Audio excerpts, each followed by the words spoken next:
It's Thursday, December 18th. And we are live, I guess. 9 a.m., 9:02.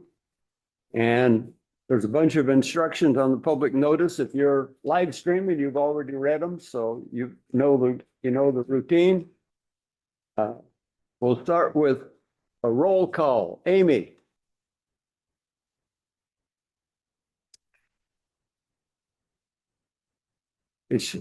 Amy, we can't hear you.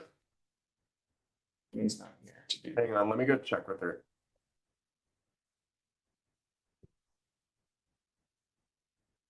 I think she just yelled loudly. Down the hallway. Thanks for being me. Well, Sean, you want? Sure. Basically the same. We'll just start there. Call board member Cry. Right here. Board member Palmer. Here. Give me your evaluation back. If you can't tell that, I'm just kidding. There you Oh, go. wait, there's, Gallagher. we'll let Amy do it. Okay. Good morning. Sorry about that. We had some difficulties there. Good Thursday morning to everybody. Security. Roll call. Board member Audette, Here. board member Cry, Still here. board member Gallagher, Here. board member Kellstrom, board He's not member here. Plummer, Here. board member Resner, Here. and Chair Watkins. Here. Great. Thank you, everyone. Sean, We do have an alternate. he's our alternate. Jump in. He can jump in if Chris doesn't. Nothing would delight me more than Chris getting here and having to go all the way back down to Cottonwoods. Jump in, Cory. I was. He just smiled. Okay, so Well, hello. Corky, we have picked up an alternate. Huh? Surprise. Just read all that, Russ. Be ready. Okay, if you'd all stand, Vanessa's gonna lead us in the Pledge of Allegiance. Ready, begin. I pledge allegiance to the flag of the United States of America and to the republic for which it stands, one nation, under God, indivisible, with liberty and justice for all. Janessa, you gotta give John a chance to stand up. He's like halfway standing up. He just jumped into the first stand. Help them. Okay, Sean, staff introductions. Thank you, Chair. Good morning, and everyone. Sitting here with me is legal counsel John Kenny. Here in the room, we have Senior Transportation Planner Jennifer Paulum. We also have Senior Transportation Planner Keith Williams. We have Assistant Transportation Planner Monica Louie. CFO Jessica Carlson, she is back here. We have also then our accounting clerk, Kelly Irving. And Executive Assistant Evie Lindsay, Assistant Planner Laurent Beauregard, and Senior Planner Michael Cooker are all here helping manage the meeting today. They'll be jumping between items. Okay, well, thank you. We have no workshop, so we will move in right along to a Caltrans presentation on the Whiskey Creek Bridge. Gary? Good morning. Thank you for having me. I'm Carrie Maltz, Caltrans Program Project Management. We are bringing to you our Whiskey Creek Bridge Replacement Project, just as some informational, keep you up to date on what's going on. We are finishing up the environmental document phase of this project, and this is the presentation we had at our open house in October. Just wanted to bring it over to you guys in case you weren't able to make it. We are also, Mateo is on his way out. He moved over to District 1 and our new project manager for Shasta County. And this project will be Ali Sinclair, and you'll be seeing her more. Next slide, please. Okay, so basically what's going on with our bridge at Whiskey Town is that it was made with what they call T1 steel girders. Across the nation, those girders have found to be faulty, and it's actually at the welds that they are. And so there were some cracks that were found in some other bridges and caused those bridges to be closed. So it sparked a nationwide testing of all bridges that had T1 steel. And so we tested Whiskey Creek. Oh, let's stay back with me. Thank you. And We found to have 67% of our welds that were showing rejectable indications. They weren't cracked, but they have the potential to crack. And so we started a director's order to get a project going out right away. The welds are not easily accessible and the bridge deck is already in bad shape. So we're replacing the entire superstructure. Okay, and then next slide. You were working on that last week. Early this week. Yeah, we've been doing some intermittent work. You know, that's for an indication thing that I'll get to in a second. So this is some examples of some of the welds that have shown cracks across the nation. This is not our bridge right here. There's and others. So you can see it's pretty significant. And then the next slide. So we also wanted to make sure that we were monitoring the welds that are there. And there is a potential for them to crack. So there's a dark fiber project. Dark fiber is the proprietary name of a system of elastometers basically put over the welds. And there's an indicator that alerts our contractors and Caltrans if there's any movement in the welds at all. And then we would immediately close the bridge down. Can I jump in at any point, or would you prefer questions at the end? I'm good either way. That, I think that's brilliant, but if we're gonna replace the whole superstructure, Yes, so in the meantime, that's gonna go away. that's gonna go away. Yes. So it's for public safety. We'll shut the bridge down if something cracks. But we won't be able to replace the superstructure for some time because we have to go through the environmental process. I think, was it 27 at the, probably there, anyway, sorry, I'm just. That's okay. It's actually the next slide. Okay, all right, got it. Next slide, please. So yeah, we're in the draft environmental document. We plan to have that wrapped up soon. And then we'll finish our plans by April. We'll go for our CTC meeting in June. Get out to construction in August, and then that switch traffic to stage 1. That means we're getting light traffic off of the existing bridge onto the new bridge. And so by late 2027 is when we hope to have that happen. And then all construction completed by late 28. Do you know how much that's gonna cost? We're at total projects about 100 million. 92 of that is the construction capital. Wait, you said 100 million? Do you have any, sorry, where you stood on? Just curious how many feet that is across. Sure. I'll be asking that question later. I was gonna ask, do we have any sense of the chance that we'll need to close the bridge based on current structural challenges? We think the risk is low. And if we were to close the bridge, what would be happen next? They have a ferry. Highway 36 comes to mind. I mean, would we have to close it until construction was complete, or would there be Yes, until remediation? we would have to close it until we get the new section up. Yeah, that's stage 1. Yeah. So that could be a long time. The backup plan would be is we have a definite emergency and we could bypass a few of the steps to get straight into construction from this point. Okay. You could put a Bailey Bridge over the top of the existing bridge, maybe. A ferry might be good too. Carrie, I'm not clear. You say the welds typically are bad when they were welding this T1 steel. And then you inspected them with some sort of or some sort of detector. And what did that actually show on this bridge? It showed what they call rejectable indications, meaning that there's, what they think is there's hydrogen that was introduced with the welding of the two girders together.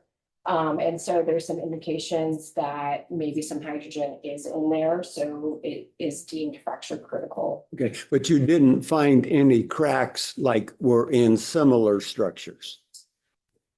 So it's not as an immediate threat as if you'd saw some gaping cracks. Yes. Is this where are we getting the funding for this? Federal, I do. So it's federal funding, it's already been granted to fix. Okay. So it's got enough problem that they're gonna pay to fix it. Yes. Okay, great. Did the T1 contribute to the problem because of relevance? Yeah.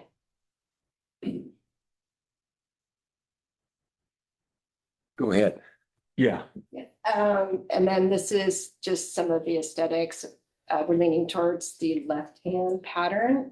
We worked with several of the tribes in the area and came with this pattern for the fencing. Next.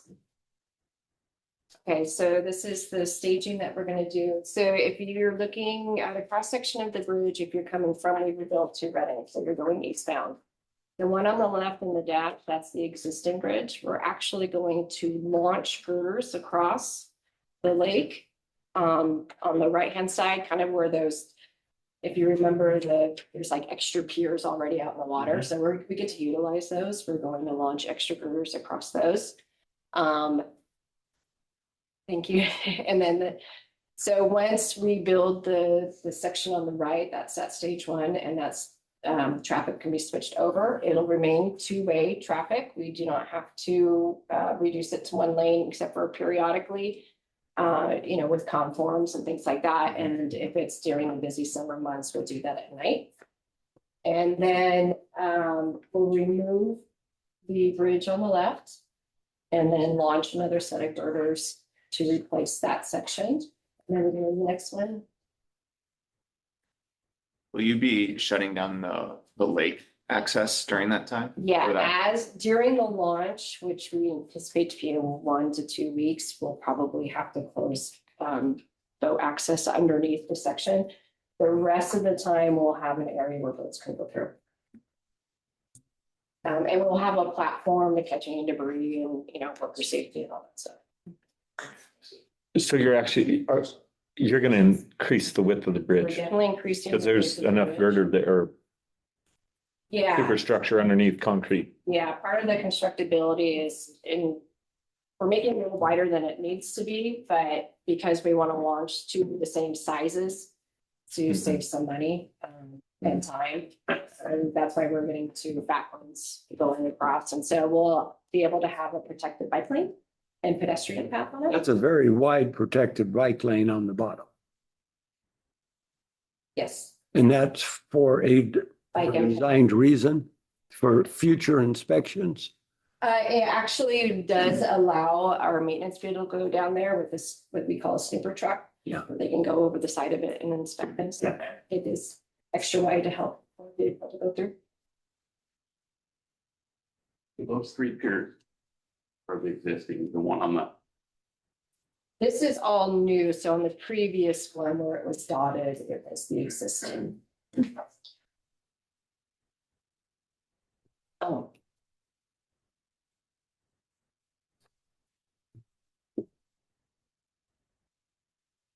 Is there a future plan to like create some passing lane? I mean, you're gonna have enough lane there, right? Or you're still gonna be just two-way traffic? The two-way traffic, we'll probably have a soft 4-foot median. We're kind of looking at maybe 8-foot shoulders, standard shoulders. So But no plan to have more than 2 lanes. it's very unlikely we get 4 lanes on either side of the bridge in that area. Yeah, but a third lane would be incredibly beneficial through there. From the summit all the way to the 3 lanes at the base of Buckhorn would be glorious, actually. I drive it a lot. And that concludes my presentation. There's Okay, any further questions on it? Well, thank you very much. It's very interesting and everybody will be impacted.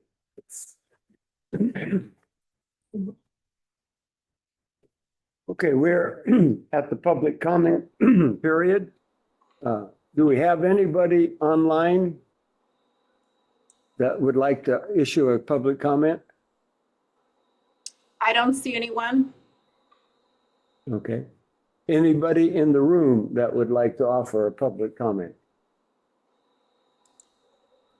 Seeing none, we will, We'll oh, have a chance to make public comments on individual items, right? no, if you have, hold it for an individual item that's coming up. Right, that's what I'm saying. Yeah, this is just in general. Yes, I understood. That's what I thought.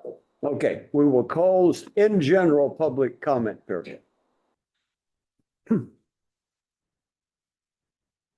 Our consent calendar has 12 items.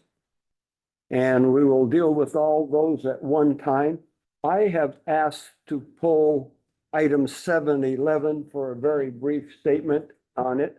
But I would entertain a motion. Does anybody else I have- want to pull any items? I have questions on 7-5.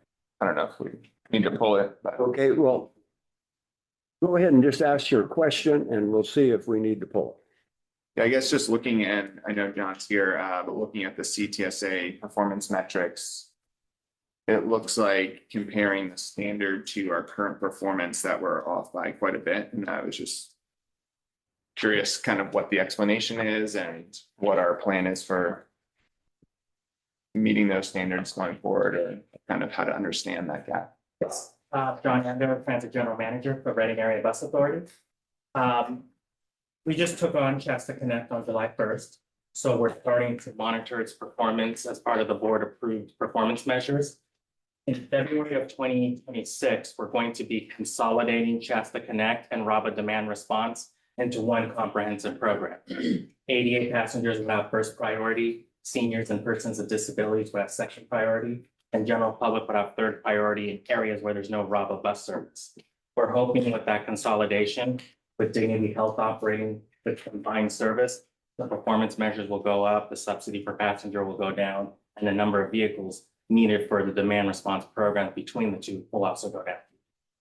Okay, so is this something that SRTA's been monitoring prior to you all taking over CTSA? That's And have we historically been on track with these metrics, or are we? Yeah, I will say what we have noticed is they vary by season, especially throughout.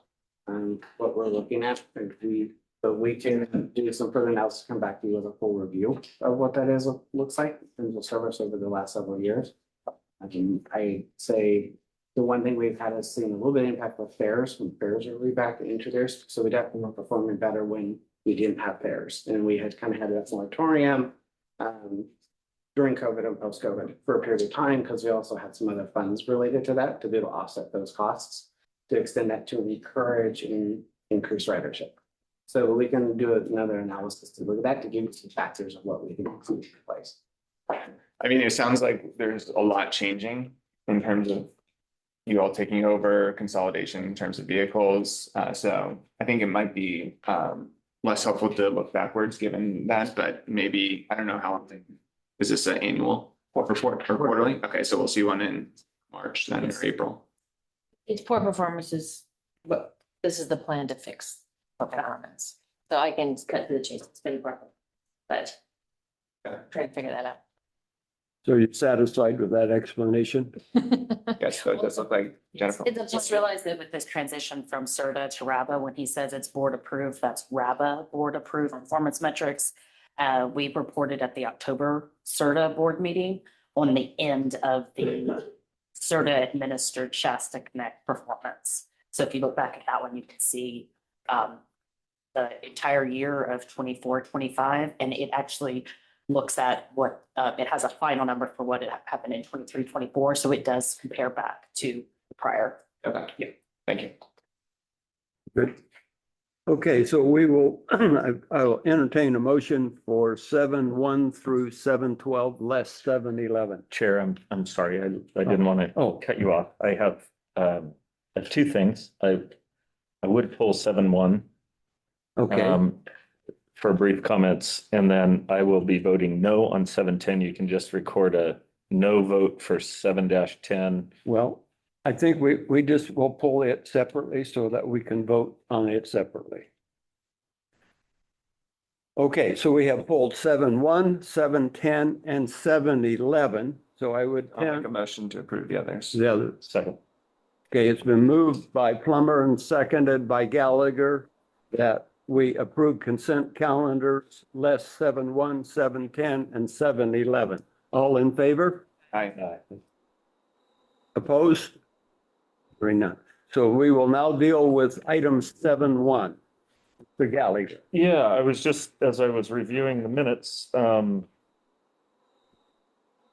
item number 13, the Regional Railroad Crossing Plan, I see my comments have been left out of the record.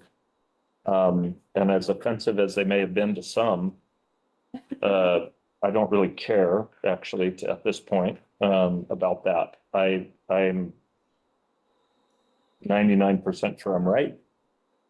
Actually, I'm 100% sure I'm right when I make those statements. Done plenty of research, and so my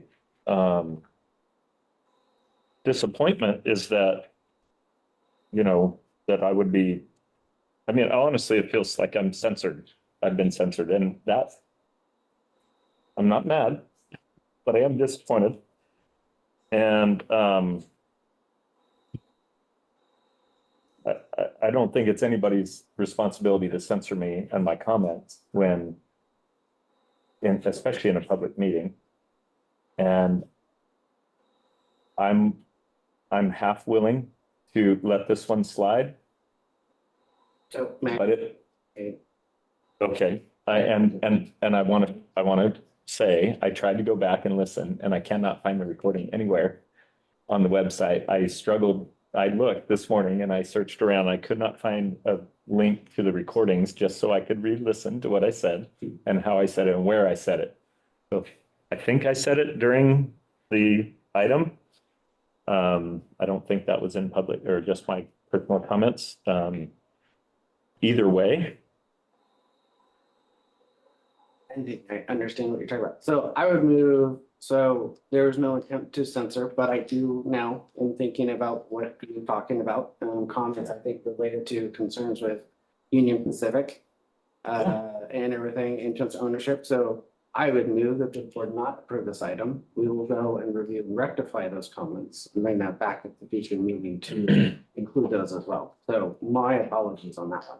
Can I ask a question? real quick? There is no ill intent to censor anyone on this board. It is never my intent to censor. It is always my intent. That's a miss on our part in trying to go through the comments that are prepared between Amy and I. We will fix that. Thank you. Okay. Do you put in all comments, or do you put in things that have action items associated with, like, what's the philosophy of minutes? Because there's different ways that we do that. So, no, that's a great point. So the idea of minutes is. I thought they were action things Action. that you would. Yeah, they're not to be a verbatim of all discussion and everything else, but we do try to capture key points from members, especially things that stand out. Any other direction, specific questions lead to action and those types of things. However, So how much we hate the railroad would not be included, Well, or you're asking that it now will be included in that, our opinions on things? the problem with anything other than action notes is just this. Yes. And that's the prerogative of the board. One thing you can do though, if a member is making a comment and wants it to be part of the record, the member could say that when they're making the comment, and it should appear in the minutes if you can have anything other than action notes. Yeah, let me say. That a good remedy? Vanessa, but I will tell you that this is the problem with not putting it in a record is you assume that I hate the railroad. I was. You just made a comment Being and you sarcastic. own it. You get to own it. You made a comment that I hate the railroad, which is not an accurate statement. So That's why it's a joke. you can, this is how it gets misconstrued and turned into something that it's actually not. So I would err on the side of put it in the record. And I'm now, thank you, John. I will ask that my comments be put in the record because it's really important to me that we understand what's actually going on behind the scenes. I'm not mad at the railroad. I love the railroad workers.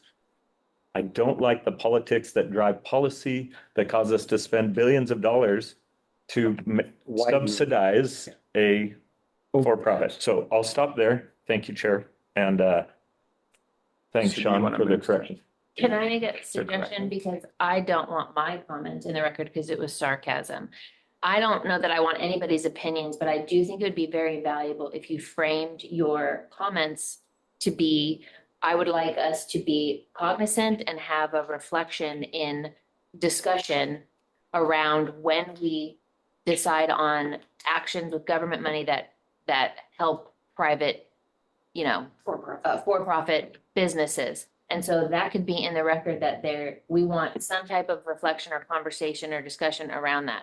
But just giving our opinions, I think it should be action items in minutes. Otherwise, how are you guys gonna decide? We're gonna have this argument every single time that we get the minutes back and we're looking for our comments. So can we also frame it around something that can be reflected in the next time they present something? Mike, and on the record, Mike loves the railroad.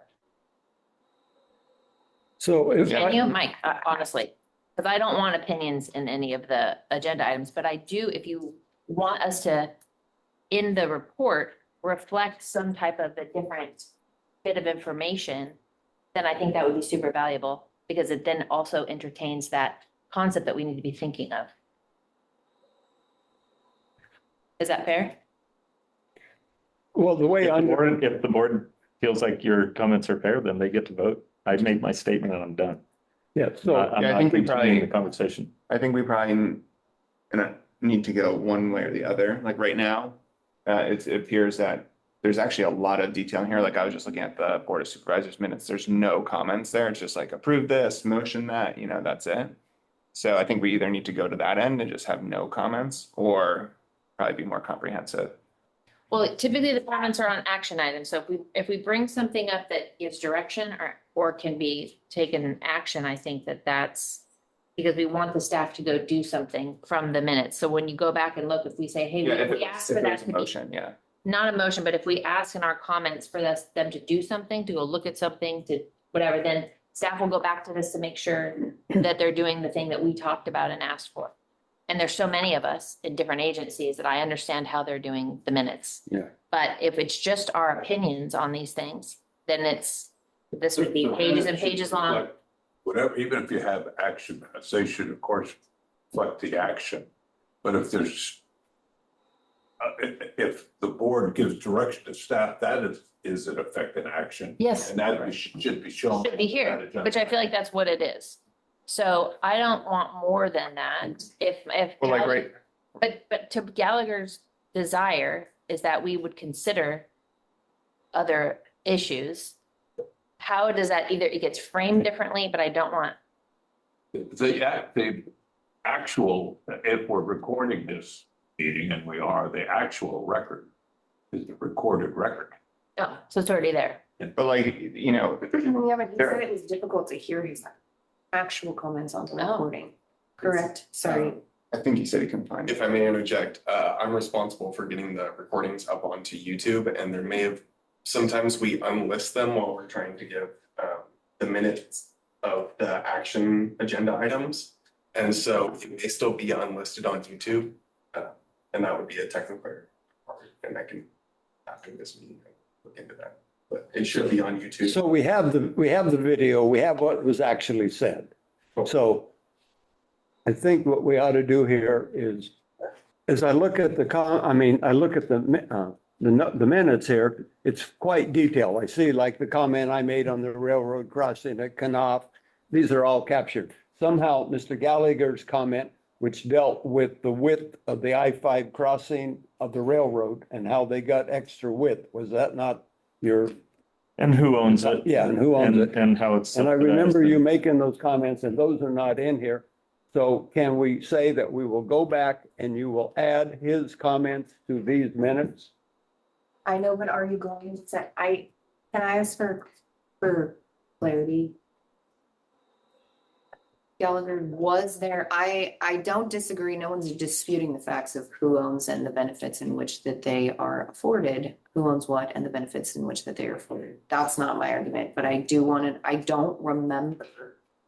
Was the comment like, can we look into, or can we, like, was there a direction that was given, or merely we need to be cognizant of who owns what and what strings they're pulling?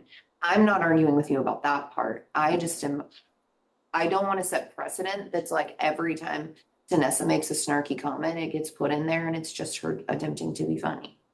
It would be, it would be too many pages. Yeah. That's. I We're killing trees here, I guys. want to give, I don't want to set a precedent. I just want there to be a clear expectation. Whatever it is, we need to decide what the clear expectation is so that staff can put the correct thing in the report. One of the problems, if you can have anything other than action minutes, you're gonna have this issue. And I And want, That was I my would have- recommendation. I had represented an agency where the board wanted minutes. So there was always discussion after 5 pages of minutes, which took a clerk all day to prepare, because you're asking the clerk to summarize what the clerk thought but said. Right. I think the more efficient way to do it is to have action minutes. So you have the motion, the second, the action. If somebody wants to talk about the discussion, they go on that, they can go and hear the actual discussion. And in fact, if you were sued for some action taken here, the administrative record would be the recorded record. I agree with that. I agree with that. But I would make a motion that we fix this one since Yeah. to include that, but going forward, we do only action items in a pattern. Well, Matt, that item is not on the agenda to discuss, but the last item is future agenda topics. We will add that to see if we want to change the way we record minutes. And Sure. we'll put that on the next agenda meeting. And for now, we will take item 7.1. We will add Mr. Mike Gallagher's comments to these minutes because everybody else's comments got recorded. His didn't make it. We have the video and we will go back and do that and make those corrections. Is that satisfactory to you? Sorry, Amy. Thank you for laughing. You laughed. Okay, so. Thank you. So let's. Did Matt made a motion You though? made- I'll amend it to take the second part off for future discussion. So Okay. just, Yeah. we're gonna make Fix reference item to one. these items, to these. To minutes. include Gallagher's comment. Yes. Okay, been moved by Plummer. Second, second, who was that? You? Vanessa seconded. Vanessa? happy to say. Okay, it's been moved and seconded. All in favor? Thank you. Aye. Aye. Aye. Opposed? Passes unanimously. Chair, can I get one clarification? So with this passing, my action items from this would probably be to incorporate Mr. Board Member Gallagher's comments. I'll make sure that he is good with those. Yeah. And we'll just reflect and update the record, but this will not come back to the board. Correct. Okay, Correct. thank you. Okay, we also pulled item 10, was it? Yes, 7:10. 7:10. I was just simply without a bunch of discussion, Lauren. I was just gonna say no, one second, read something and to explain my no vote, just very quickly, give me 1 second here.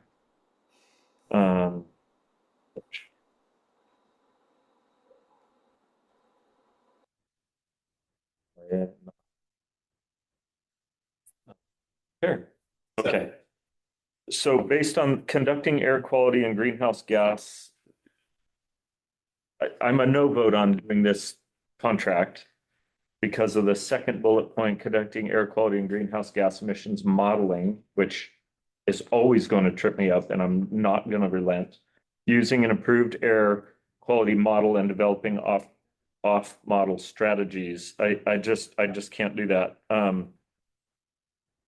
The National Science Foundation will be breaking up the National Center for Atmospheric Research, NCAR, in Boulder, Colorado. This facility is one of the largest sources of climate alarmism in the country. A comprehensive review is underway and any vital activities such as weather research will be moved to another entity or location. The reason I bring that up is we have to know that the climate lie, the greenhouse gas emission lie, and all the billions and billions of dollars spent based on that is crumbling. You have to decide you want to read the research. But the fact that that's happening makes my heart happy.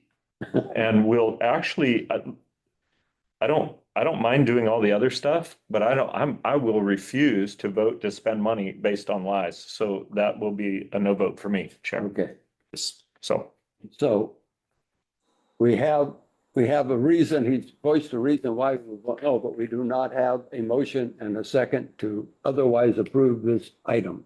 So do you have anything to add? If I may, I would like to address it. And I appreciate the comments and concerns you relate to that. I do want to make sure that there's some clarity to this board.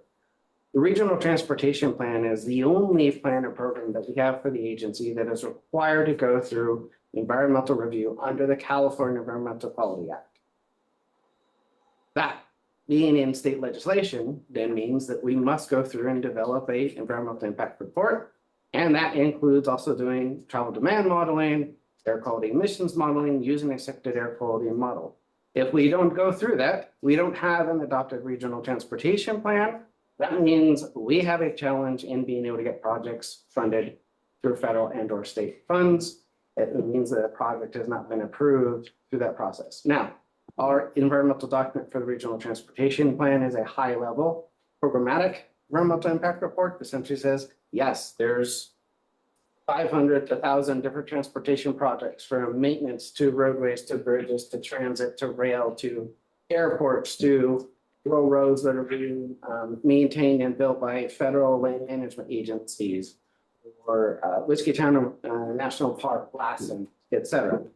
If we don't have that go through that process, we then don't have a document that we and your jurisdictions can then go for funding for projects and to do those. And so I just provide that for clarity.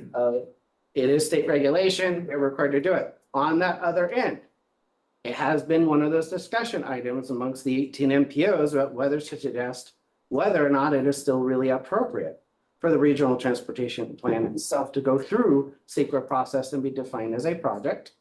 There has some discussion on that. We think generally MPOs would agree, and I would say the state tens of millions of dollars across the board in doing environmental impact report for a plan that is meant to help provide the opportunity to pursue funding for construction of projects, transit operations, and other needs, which those all generally go through their own process under CEQA as they're identified as a project, to then go through any other environmental review with the lead agency, which are typically your cities, your county, your transit districts, your rail commissions, et cetera.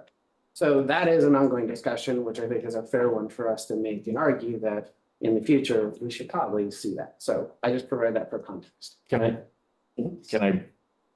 Chair, Go can ahead. I? Yeah. So, thank you, and I trust you, Sean, you know, I hope you know that by now.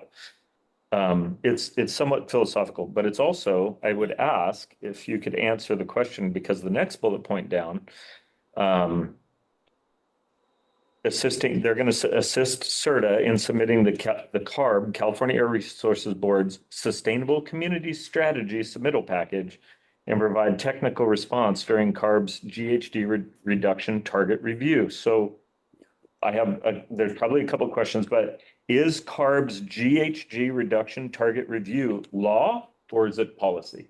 It is. Did CARB come up with a number? They're not elected. None of those people in CARB are elected. They're appointed bureaucrats. They're not elected. So have they came up with this target because our governor, who put unrealistic expectations out there, are they following that? Or are we actually following policy here? Or are we following state law? We're following state law. So Senate Bill 375 that was passed back in the early 2000s, mid 2000s, Right. had a section that was specifically that state would identify in general greenhouse reduction concerns as well as targets for all different categories Right. for emissions.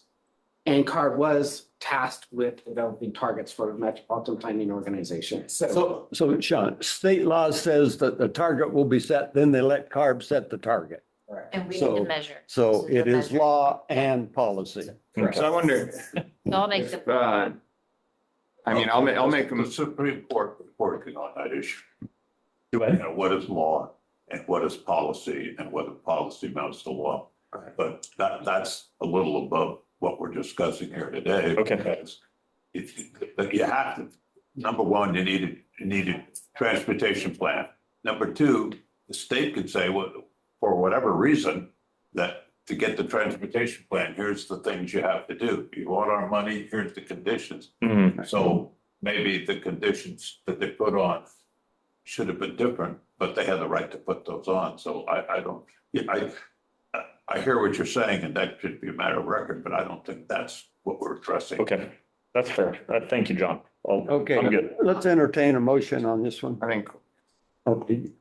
Corky? We're concerned about funding, right? Isn't that the big issue? That's what you do. With the law, But is it not it's also. risky to our funding? Well, you don't, if you don't have a regional transportation plan, you don't get funding.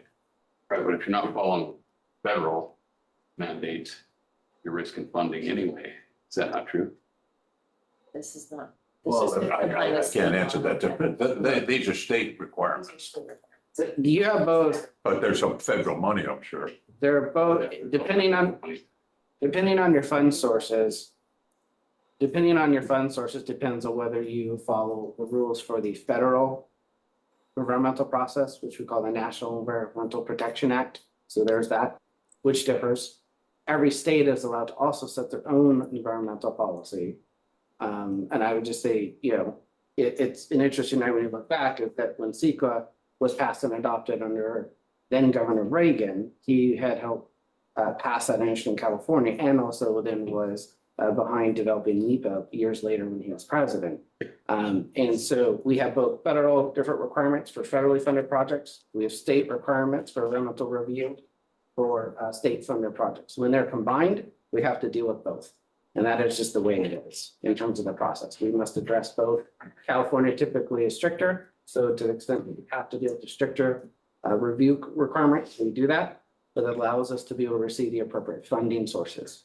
So Sean, the way I look at the item here, we're voting to spend 116,000 for a report to E-Corp.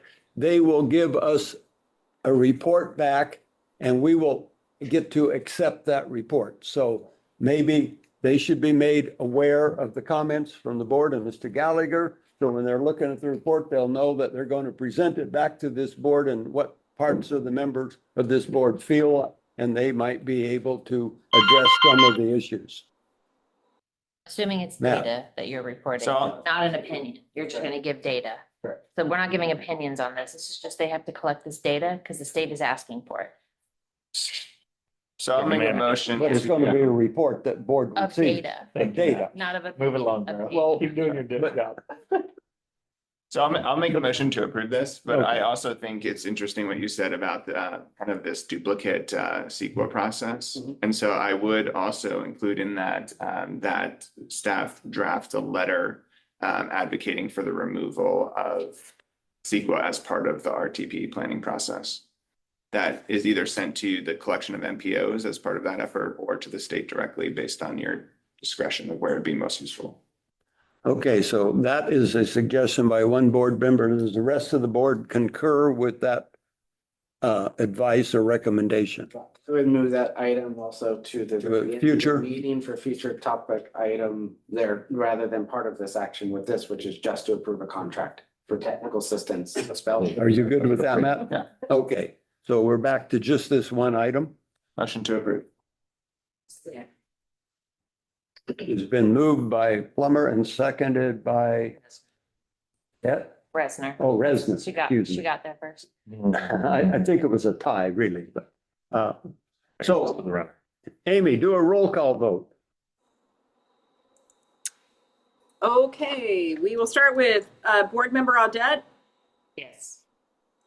Board Member Gallagher, Nope. Board Member Plummer, Yes. Board Member Resner, Yes. Chair Watkins, Yes. and Board Member Harmon. Yes. Thank you, everyone.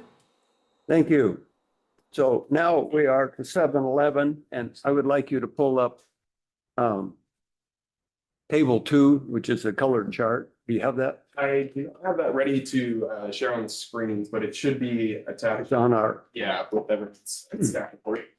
so there's a nice little color chart. And the reason I wanted to pull this item is for I don't know, 5+ years, this board has been suggesting that, like when we were talking about the salmon runner, that if we could have a diesel hybrid, it would have been able to make it from here to Sacramento and back.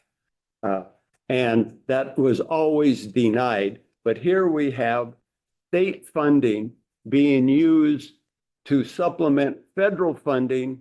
And it says a match in funding for 4 diesel hybrid bus replacements for RABA for almost $700,000.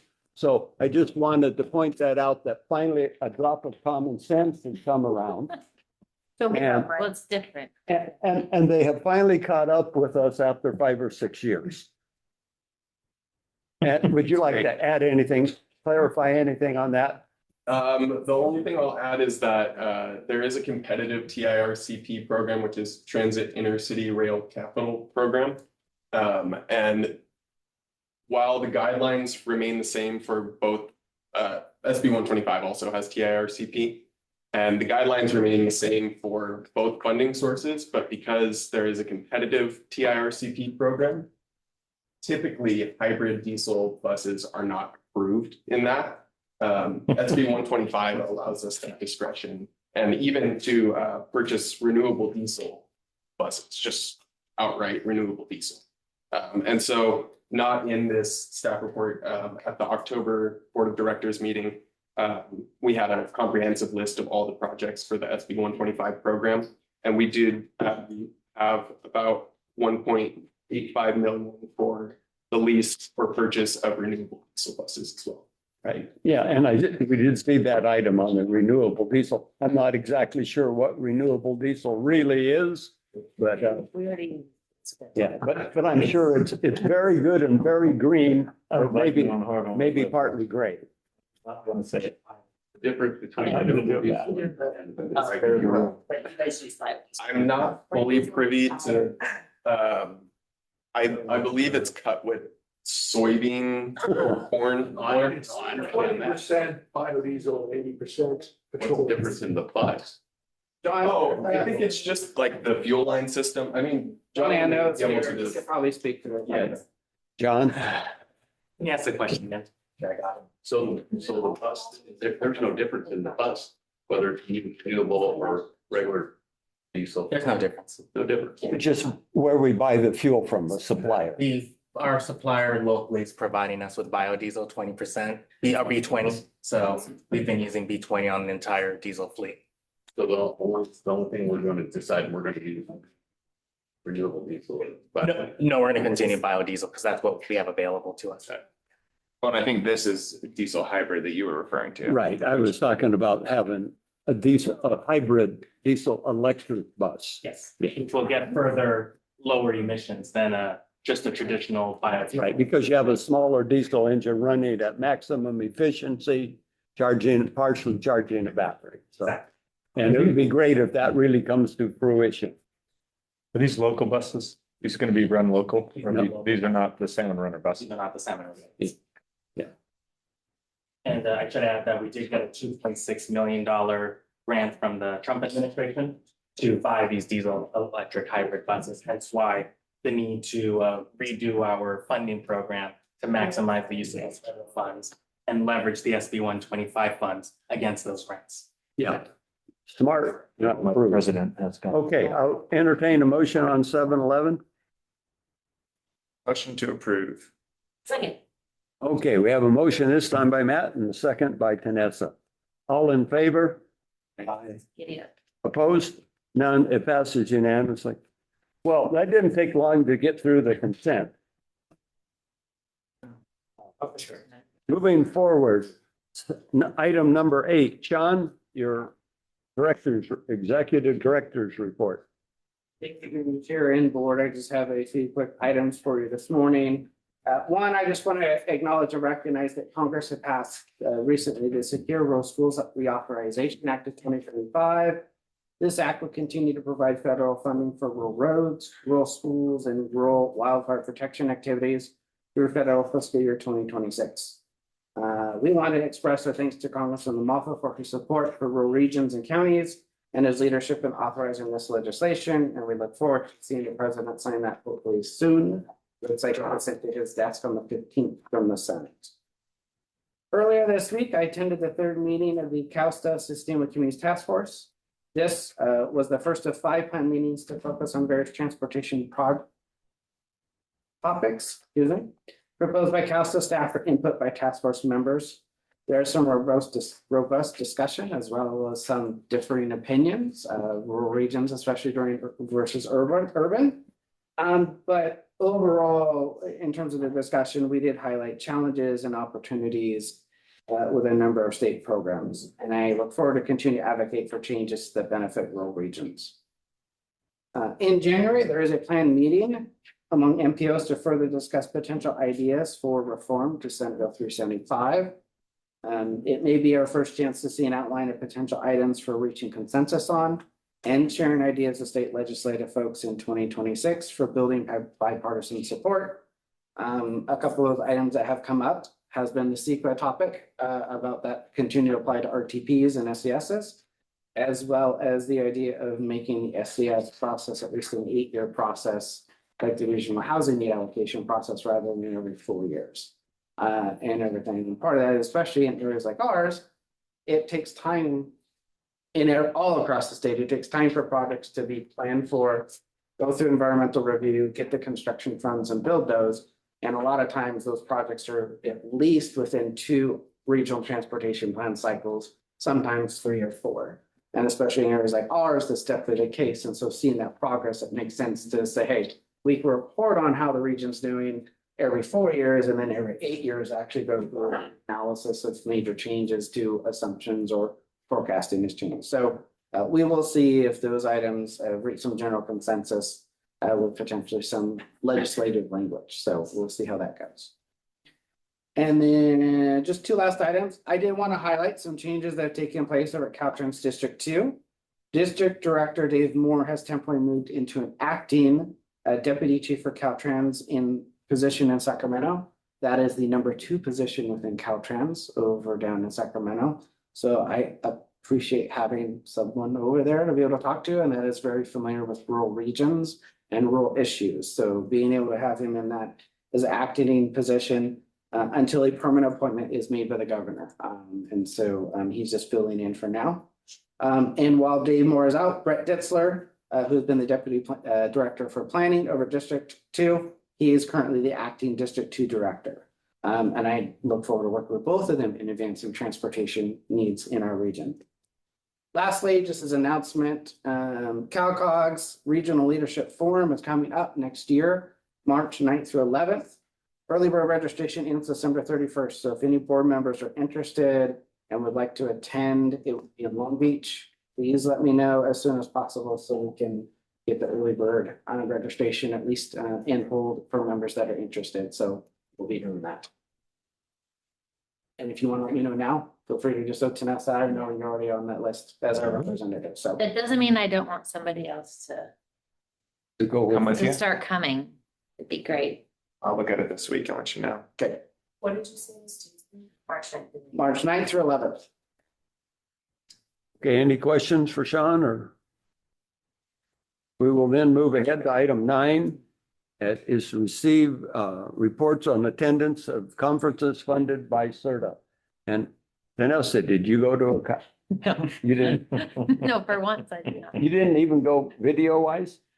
Did we have one in this between? Is it right before or right after?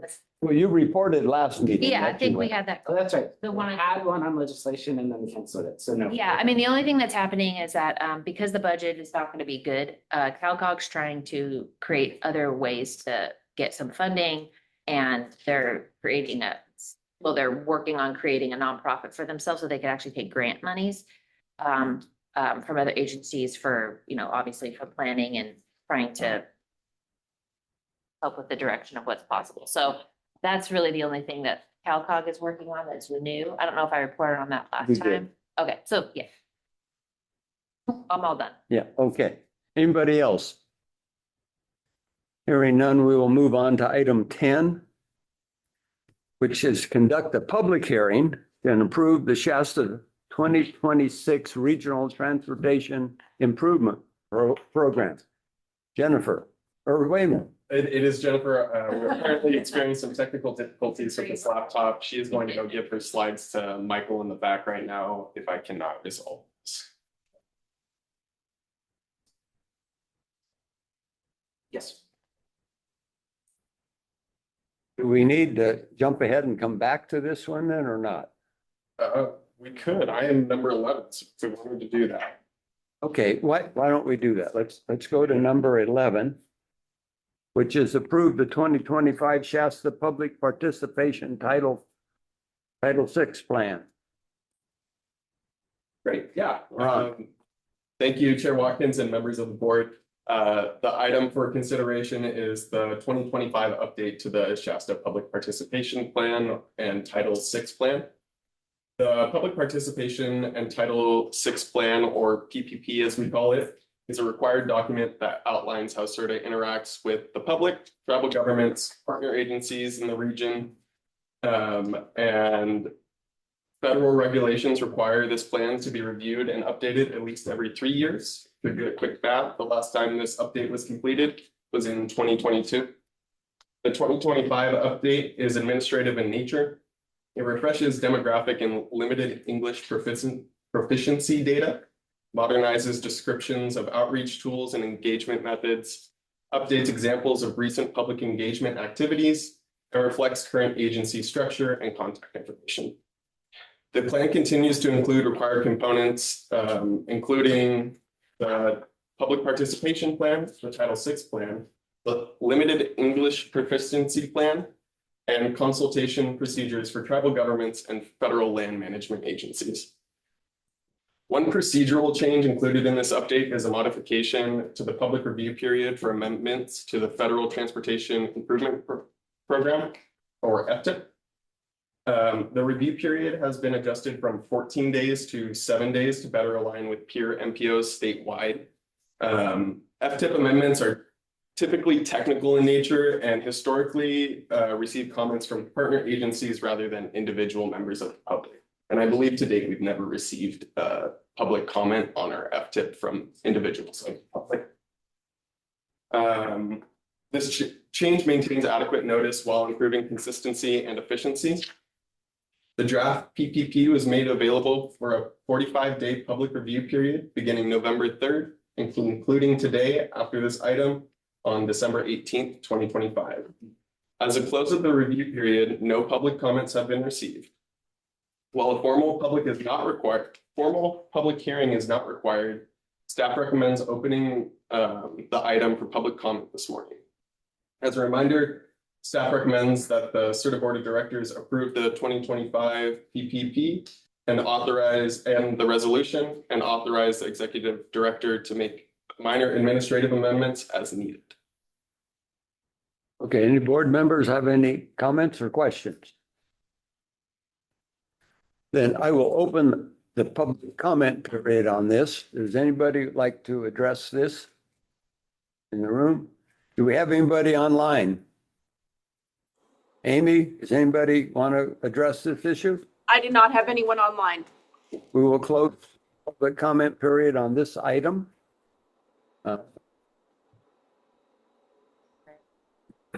People make a motion to approve the 2025 public and authorize executive director to make minor administrative amendments as appropriate. So.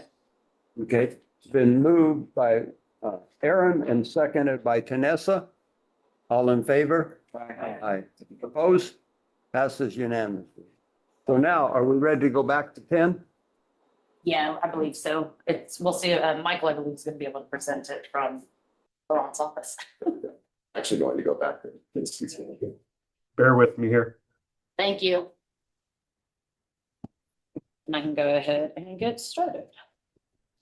So good morning, Chair Watkins, members of the board, partners, and members of the public. My name is Jennifer Pollum, and I am a transportation planner here at SRTA. I'm presenting on item number 10 today, which is the Shasta 2026 Regional Transportation Improvement Program, also known as the RTIP. I'll be using the term RTIP to refer to this document and process. If you need me to remind you what it is, let me know because we have many things that end in tip. Executive Director Sean Keegan presented on this item at the October meeting. And he presented the preliminary 2026 Regional Transportation Improvement Program, RTIP, recommendations. The Shasta RTIP rolls into the State Transportation Improvement Program, or STIP. The STIP is a 5-year list of transportation capital improvements across the state that is updated every 2 years. Projects must be fully funded or expect to be fully funded. And the STIP is comprised of all of the RTIPs across the state, as well as the Interregional Transportation Improvement Program, which is administered by Caltrans. We proceeded with the recommended projects from the October meeting and submitted the draft final Shasta 2026 RTIP to the California Transportation Commission this Monday, as required by the state. It's required to be delivered on December 15th. Our meeting is here today, December 18th. So after this discussion and recommendations from the board, we will submit the file to the California Transportation Commission. We need to conduct a public hearing on this RTIP item. And the second recommendation is for this board to approve by resolution the RTIP, and lastly, authorize the executive director to make administrative modifications as needed by after the California Transportation Commission review. Next slide, please. Oh, actually, can you go back to the second slide? Thank you. So from the October meeting, you were presented that there is $207,000 more in project programming and monitoring. Planning, programming, and monitoring. This is called PPM to us. It is funds that we use for the planning process. We use it to administer the STIP and the RTIP projects. There's 2 projects in there that are not receiving new funds, but we did have adjustments to them from a request from the city of Reading to push the projects out. So the Butte Street Boogie and Victor Improvement Project were pushed out for construction. They need to be, we had to update what's called an electronic project Programming request. Thank you, PR, electronic project programming request. Wow. Yep. Okay, where does more money come in? So in the Fix 5 Cascade Gateway in the 2024 RTIP, we recommended $2,692,000. And we asked for it to be set aside for cost increases. In this RTIP, we're actually programming it, so we're fully committing it. And again, we're asking for $2 million to be set aside, committed to the Fix 5 Cascade Gateway project. We're not actually programming it, but it is assigned to that project. And the last thing is, we did this in the 2024 RTIP, but we needed one more step, and that is we are fully unprogramming the North Reading Active Transportation Trunk Line project. Caltrans was able to find funding elsewhere, so we're pulling that money out. Next slide. And next slide. Okay, so this gives the financials of that. If you look at the 2026 column, it's the second column. We have 2024 shares that were not programmed. That's the 5,049,000.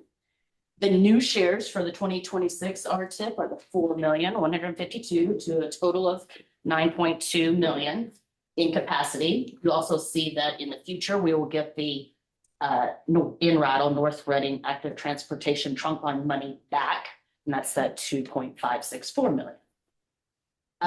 Then you see that the projects that I just explained, the PPM, Programming and Monitoring, Butte Street Boogie 0, Victor Improvement Project 0, and then the total of 4,692,000 for the Fix 5 Cascade Gateway. That leaves us, after we program these funds, it leaves us with 6.866 million that is there. And we have committed those to projects already. They're just not part of the programming because they're not fully funded. And you can only put fully funded projects into the RTIP. So we've committed $4.1 million. those $4.1 million is 2022 dollars, so we do expect cost increases based on recent history with construction costs. So we think that 4.1 number will go up. So that is bottom line. With what remains, we're expecting the 2022 cost increases. PRB is the Pitt River Bridge. It's a huge project that we have ongoing. We have no idea ultimately what service part in that will be, but to the extent we can, we want to make certain that we have funds to support Caltrans and the partner agencies on that project. We do know that there are STAA barriers at 3 locations near Viola on State Route 44 that Caltrans has come to us about. So we're talking with Caltrans about those. Any other highway needs and to be determined. So in let's say in October of 2027, we would come back potentially with some of these bottom projects to program that 2.766 plus whatever we get in for 2028. Confused yet? When do we have to spend it by? The time period, I actually don't know that, like if it, go ahead. So generally those funds don't expire. But the one issue that will come up at any point, of course, is the state budgets, revenue, and programming capacity. So the bigger constraint is programming capacity of all delivered projects. So when we go through, the first thing that CTC does is look at existing projects and where those projects are at, any delays to where those projects are in the programming cycle, as well as cost increases or cost overruns during construction that we acquire. There is some restrictions where the Transportation Commission is capped at a certain amount during any one cycle that they can approve. So sometimes there's negotiations of, hey, this region needs their project. We know they know another region, your project's not going to happen soon. So we're going to ask you to unprogram because this project is moving forward. Yours is this. They're always talking with across the state with the regions and locals about where projects are at to maximize the kind of maximum amount that they can pay for any 4-year period, any period of time. So, but those funds don't expire to us. The only thing that we do watch is that there are some limitations that once those funds are allocated for specific phases, whether you're doing your early design, environmental or construction, that once those are committed, in most cases, we're very careful about how much funding we put towards that project. That's why there's this thing of, hey, I have a known cost for fixed, I have 2.6 million, but I have an unprogrammed amount I don't want to program because once that phase starts, and if you have funds programmed, you don't generally get those back directly. Right. If they're unused when that phase is done or the project is done, those go back to the statewide pool to be redistributed out of future programming year period. We don't necessarily see all that money. We don't overprogram. We're not over, because if we overprogram, it could mess us up if the project comes under budget. Do any other? Yes. Yes. So I was So you get punished for tracking not spending as much. until I got to fiscal impact and the numbers are different. That's because there's carryover dollars. We already have projects such as, although it says $0 for Butte Street Boogie and Victor, there's carryover money already in those projects. So we do have carryover projects that exist in the current RTIP, which is the 2024 RTIP. There's projects in there. And that make up. Yes. By the separate. Okay. But the bottom line that I wanted to make sure I understood was basically the unprogrammed was 2.7. So that's sort of. I would say that we know because the unprogrammed. Or uncommitted, I'm sorry. Yes. Uncommitted, I'm sorry, wrong word. Yep. Uncommitted dollars are 2.766 Yep. million. And when is that decided? Likely so when we come back to this board in October of 2027, 2 years from 2 months ago, we will come back with the new shares for 2028 RTIP and that money. So it's that's gonna going to stay there. Yes. We're not gonna, nobody. Unless something happens in the meantime, like if something happened over the next 2 years, less than 2 years, and they came to us, then we would come to the board. Okay, so right now it's gonna sit there till 27, but if any of the agencies from any of these up here said we need it for this thing, then it comes back. Yep. Okay. Any We other actually have board that mem- money or? No, we do not have the funding. It's not in our bank account of service. So in reality, Butte Street Victor improvement, they're 2 years out. No. Yes. Yep. We, yeah. Do you have any more questions about that? I can address. Completed or not started? You mean started or completed? 26-27. It started. The Are we progress, starting those in 27? Let me look at it. It's actually in there. The construction is in there. Can we just- Sure.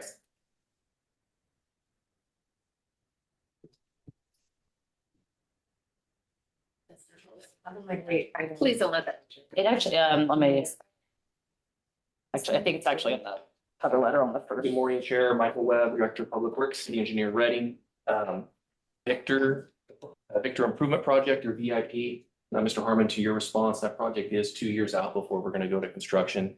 And my understanding is the Butte Street Boogie is on a parallel path as well. And so I will defer to Jen, the Executive Director, T-Jen, but my understanding is those dollars become available when we hit construction, not necessarily when the project is complete. Because we're aligning the year when we need the funding with when we're actually going to start the project. And the first white piece of paper that you have with your staff report shows the years, and con means construction. So those are in 27, 28. I'll just have one clarity to that too, to that is that my staff with the city are working on this project. It's just we're updating essentially the year we would request for construction. So the process of the money sits there, it's programmed, it's ready to go. When Reading essentially says, hey, we're ready, we finalized design, we know our costs, we're ready to go out to bid. Then they go to CTC to say, hey, we need our allocation of funds. When CTC approves it, they then go out to bid. It's the same process for Caltrans and agencies. Is that why it's 2 years out? Because the design work still needs to be done? Yeah, we're still, that's correct. We'll put the plans together, all the contract documents. Okay, this is also a public hearing. So we're ready to open for public hearing? Yes. So we've opened the public hearing on item 10. Anybody in this room?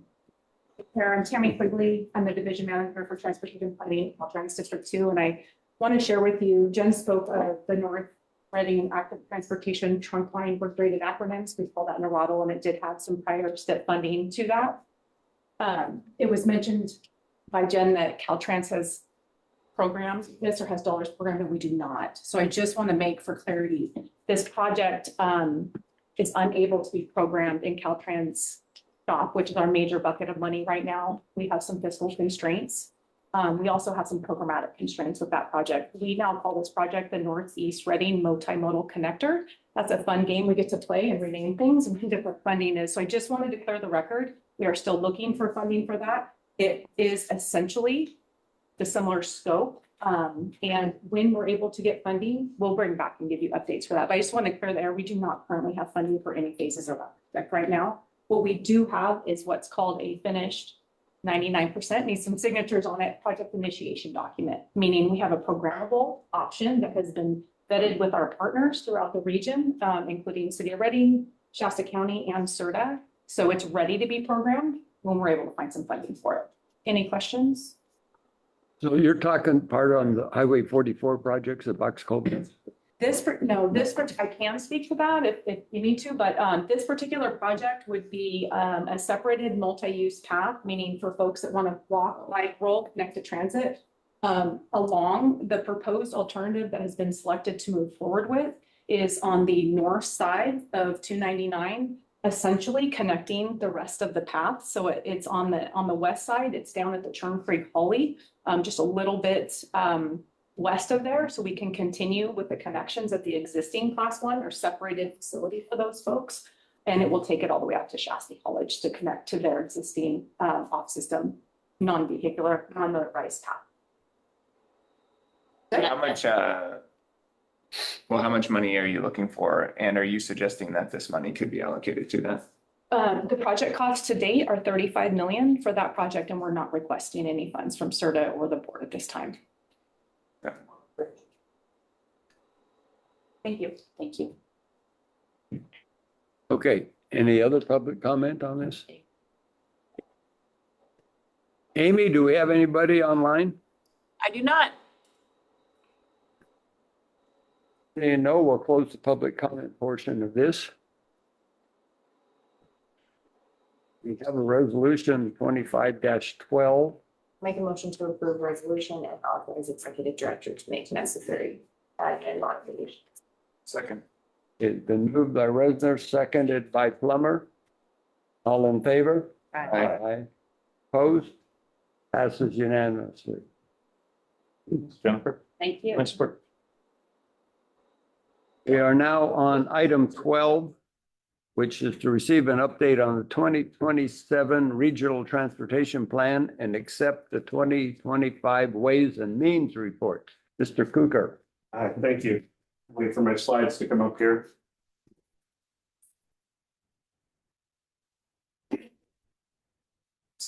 Okay, next slide.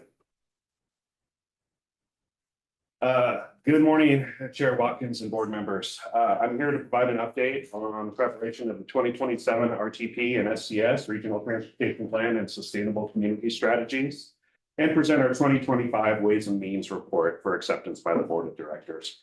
This is going to be a real small oversight because we are planning to do a workshop on the RTP SCS next year, early in the year. So real quick, next slide.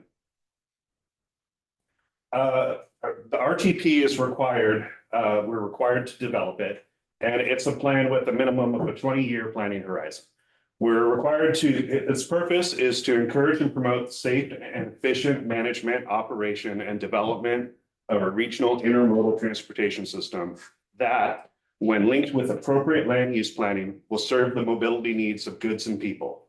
And it has to be updated no less often than every 5 years. However, we're on a 4-year cycle to better align with other processes that have to be considered, such as the RHNA, the Regional Housing Needs Assessment. And an EIR is prepared alongside the RTP in accordance with Fiscal. Next slide. So we're really at the beginning of the update process. This is a very rough schedule featuring key milestones. We're anticipating 18 to 24 months to complete the process. The first step is to prepare the Ways and Means Report, which is attached to the staff report. It is basically a progress report on how well we have been doing at meeting the short-term goals identified in the previous RTP. And we are asking you to accept that today. Then we're going to come back with preliminary goals and SCS strategies in either February or April, and we'll be asking you to approve those at that time. And then the technical planning process begins, and that includes data collection, scenario development, environmental document preparation, and that's all stuff that the consultant on the consent calendar is going to be helping us with. So we anticipate that starting shortly, as soon as we're able to execute the contract, and to continue through April of 2027. Then we take a draft RTP SCS to the board in April of 2027. We're required to have a public hearing at that time. And we'll also hold some public workshops and have a 55-day comment period where the public can weigh in. And based on feedback received, then we finalize the RTP SCS, the travel demand model, and the EIR. And we're planning to take it to the board in October of 2027, where another public hearing is required, and we will be asking them to adopt it at that. Next slide. So this is the 2025 Ways and Means Report. It serves 3 purposes. First, like I said earlier, it's a progress report on short-term goals organized by travel mode. And you can find that on pages 10 through 23 in the document. It's also a preview of proposed short-term goals for 2027's update, and that's on page 24, 25. And then finally, it serves as an introductory document explaining what SRTA does and why. And next slide. So real high level summary in terms of progress in streets and roads. We have completed environmental review on Fix 5 Cascade Gateway and are dealing with some changes requested by the FHWA. We've programmed construction funding for it.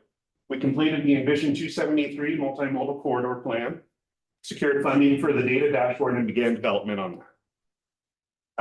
For public transportation, we finalized the bus to rail plan.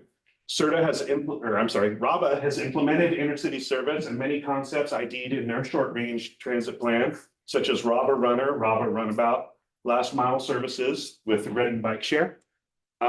With active transportation, we assisted with 5 ATP grant applications. City of Reading was awarded funding for the Victor Improvement Program. View Street Bogey, as well as Clean California grants for Oregon street improvements and Calaveras Creek area. We also performed active transportation counts and coordinated with North State GIS and Healthy Shasta on mapping. Next slide.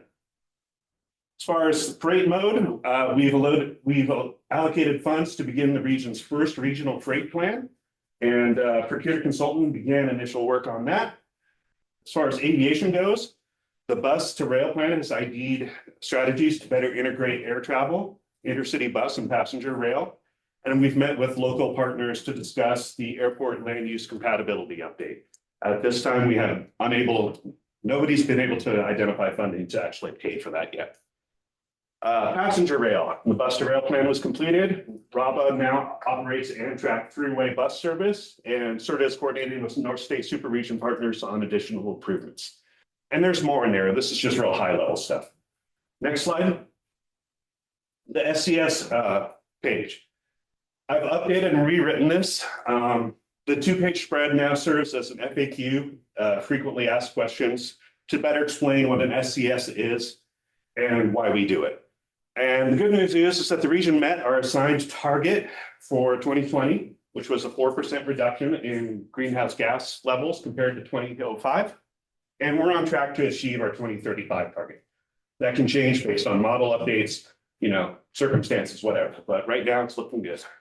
And it provides a high-level summary of strategies being implemented in our region and gives concrete examples of what those look like. Next slide. I had a question on that. I don't know if you want. I was kind of shocked to see for 2035 on the greenhouse gas emissions that our target stays the same, and we're expecting to go way beyond that.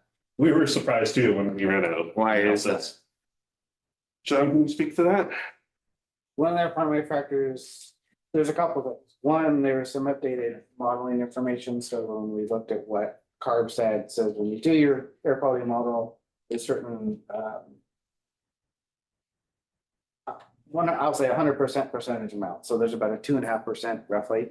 They say this, based upon differences between models and the information that was included, you need to include that plus whatever your model outputs are included in the new air quality model that you use. Primary factors that we found specifically related to this is looking ahead for the region of different activities, especially on the transit side, for example, trying to make things more efficient. The population reduction was a big factor on this as well. The population projections are drastically quite a bit different. Before we're still showing a little bit of growth, but we were noticing also a trend of downtrend growth as well that was taking place. And so we factored it in, trying to average out what that might look like in the future with booms and busts and population and other changes that we have. And then also in the modeling, there's various assumptions related to the types of vehicles that might be used. So that's result in lower emissions. Those factors with population and say like the vehicle types is the greatest change. I will say, and we've talked about this internally with the updated air quality model that the Area Resources Board has had to recently revise because of federal legislation about waivers not being allowed in the Clean Air Act. We anticipate that that is going to change again and be less, that the projected decrease is going to be closer to that -4%. It's not going to be -12. I think it's going to be below -10 at least, if not more. But we will have to first update the data information for the region, look ahead in terms of projections. What do we think in terms of economic growth? What is happening within each city and county for planned development during that 20-year period? And then be able to go through that and we'll see what things. So we were surprised as well with the numbers. We actually asked the consultant to triple check it because we're like, that doesn't quite make sense. And we evaluated what this factor. I guess where my head was at is if we're doing extra to try to hit the target, but now we're going to way overshoot it. Can we calibrate to be more on track? But it sounds like some of these factors are not at all related to our activities and are just kind of demographic information and what residents choose to do in terms of their own vehicle choices. Yeah, and like I said, the other issue, if we look at, is what are the assumptions we put in the model? There's only certain things we're allowed to make for changes for in terms of what the assumptions of vehicle types, et cetera. with some of the recent changes, we think those vehicle types of the percentage of zero emission vehicles, battery electric versus hybrid, et cetera, and by the different assumptions to our vehicle classes in terms of like what percentage of future large freight vehicles might be zero emission that the state assumes. Those are going to change across for every region across the state. So every MPO is going to have to relook at this, and we'll probably see changes to those numbers. So, but it is one of those things that we definitely had put a cautionary, hey, this is what it's showing. We need one or two more cycles to really see if that's going to be seen. And we knew that we were going to have to do a new model anyways, new air quality model. And those differences there already suggested we were going to see this not be as high. And so we definitely have been like, don't hold us to this card and don't go changing our target just because of this projection. It's a long-term projection, and there's a lot of factors about models, as Mr. Geiger has said, we have concern about so we want to make sure that we just stick with the existing targets that we have. And only 18 MPOs so far have said that. In total CARB, we don't want any changes to the existing targets. Thank you. So these are the preliminary, well, most of the preliminary goals for 2027, 2031. Again, it's on the page in the report, so organized by mode. I don't think there's any radical shifts in direction compared to the prior short-term goals. A couple of the highlights for the new goals, and some of these aren't even new to you. Some of these are just new to this particular report, right? So safety is one thing that we're seeing more of a priority with the feds and locally. So we decided to add that in there under streets and roads. Pitt River Bridge has been a conversation in this room for quite a while, so we thought it belonged in there. The regional comprehensive multimodal corridor plans, that is a priority for Caltrans District 2. They were talking about doing some for State Route 44, State Route 299, I-5. So we are going to put that in there so we can work with them on that. Railroad crossing plan, which we've discussed in the room, provided it's funded. The Go Shasta update is another one that's been in the room, but not on the plan, and that's in active transportation. Next slide. So that's kind of it. We are asking the board to accept this. Let's see if you had any questions or comments. Okay. Oh, Corky?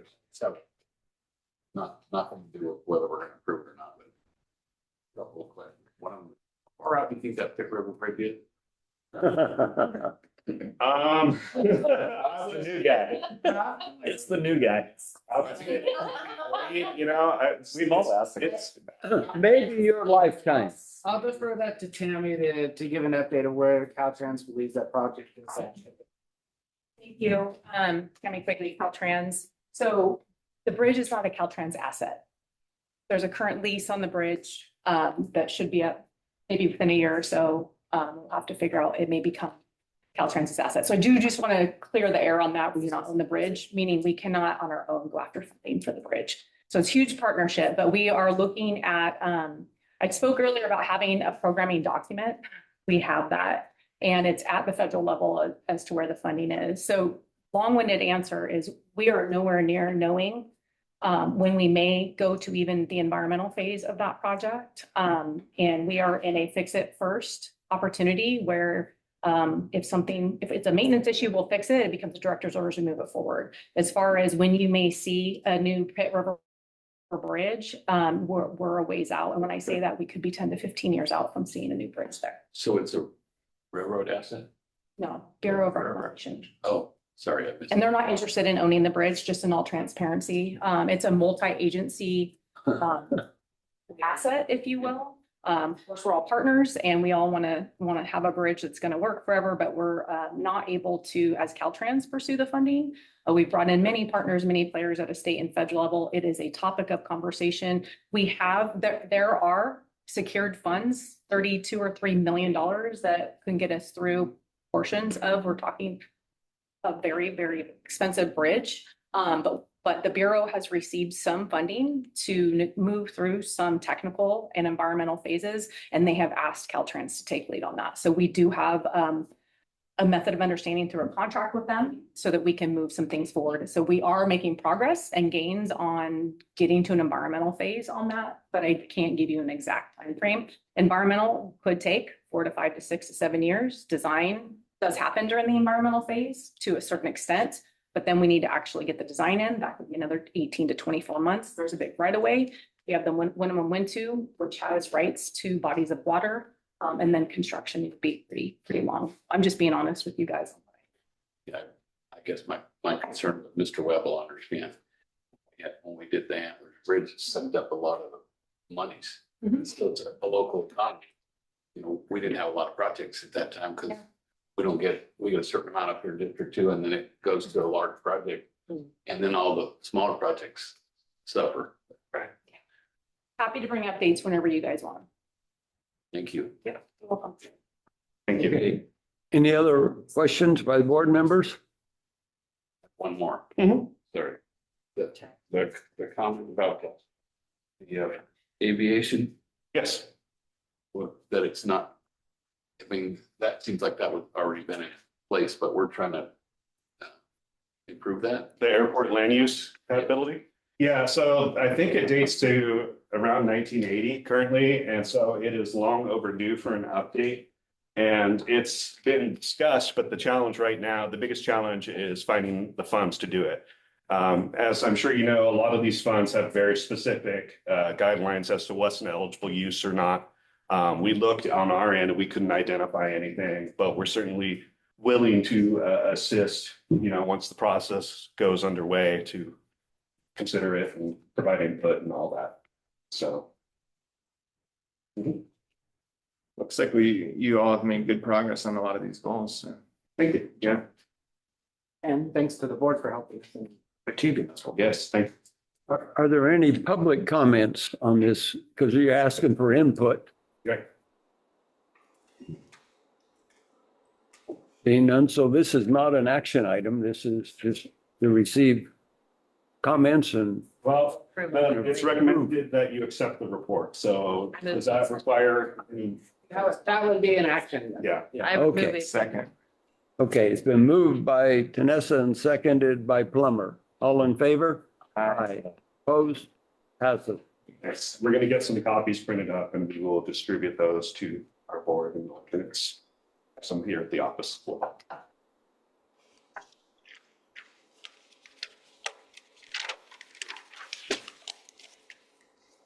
So are we on 13 now, same? Yes. Mr. Cooker, you're on a review and provide input for preliminary regional planning priorities for fiscal year 26-27.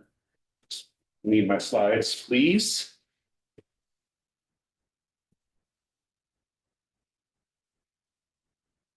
Next slide, please. All right, the overall work program. Some of you are probably very familiar with this at this point. What is it? It's an application for federal consolidated planning grant funds, and it's a contract for state grant funds. That's its primary purpose. It also serves certain secondary purposes, serves as an agency work plan for what we're going to do over the next year. Serves as a tracking tool for the SRTA Board of Directors, and it serves as a monitoring tool for local, state, and federal partners, as well as the general public. Next slide. This is an annual process. This is the first step in the process. In December, we developed the preliminary regional planning priorities. The board reviews and provides input. Based on that, we come back in February and present a draft with the work elements and the draft budget. And the board again reviews and provides direction. That gets submitted to our state and federal partners for their review and feedback. And then we, based on all of that feedback, we come back in April with the final OWP. And we ask the board to adopt it at that time. Next slide. So these are our proposed federal or our proposed 26-27 regional planning priorities. They're very similar to the ones that we have right now.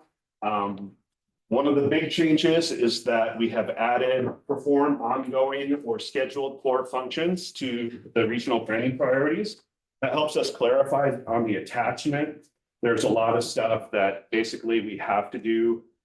And so it serves as clarifying purpose to kind of explain, yeah, we have to do the FTIP update. We have to do OWP management. We should be doing grant writing, and we have to do regional coordination. So we just added that for clarity. The others are here on the screen, improve the safety, resiliency, mobility, and efficiency of regionally significant corridors, enhance goods and freight movement, strengthen data and performance-based planning, support active transportation in the Shasta region, improve delivery of public transportation, and improve public engagement in the planning process. Next slide. What do you mean by the Shasta region? Shasta region is just Shasta County, but we call it Shasta region so that we don't get confused with the county, basically. So in different metropolitan regions may have a different footprint. So for example, the Bay Area's Metropolitan Planning Organization is responsible for a whole bunch of different counties. But when they created SRTA, they designated our metropolitan planning area to have the same footprint as Shasta County.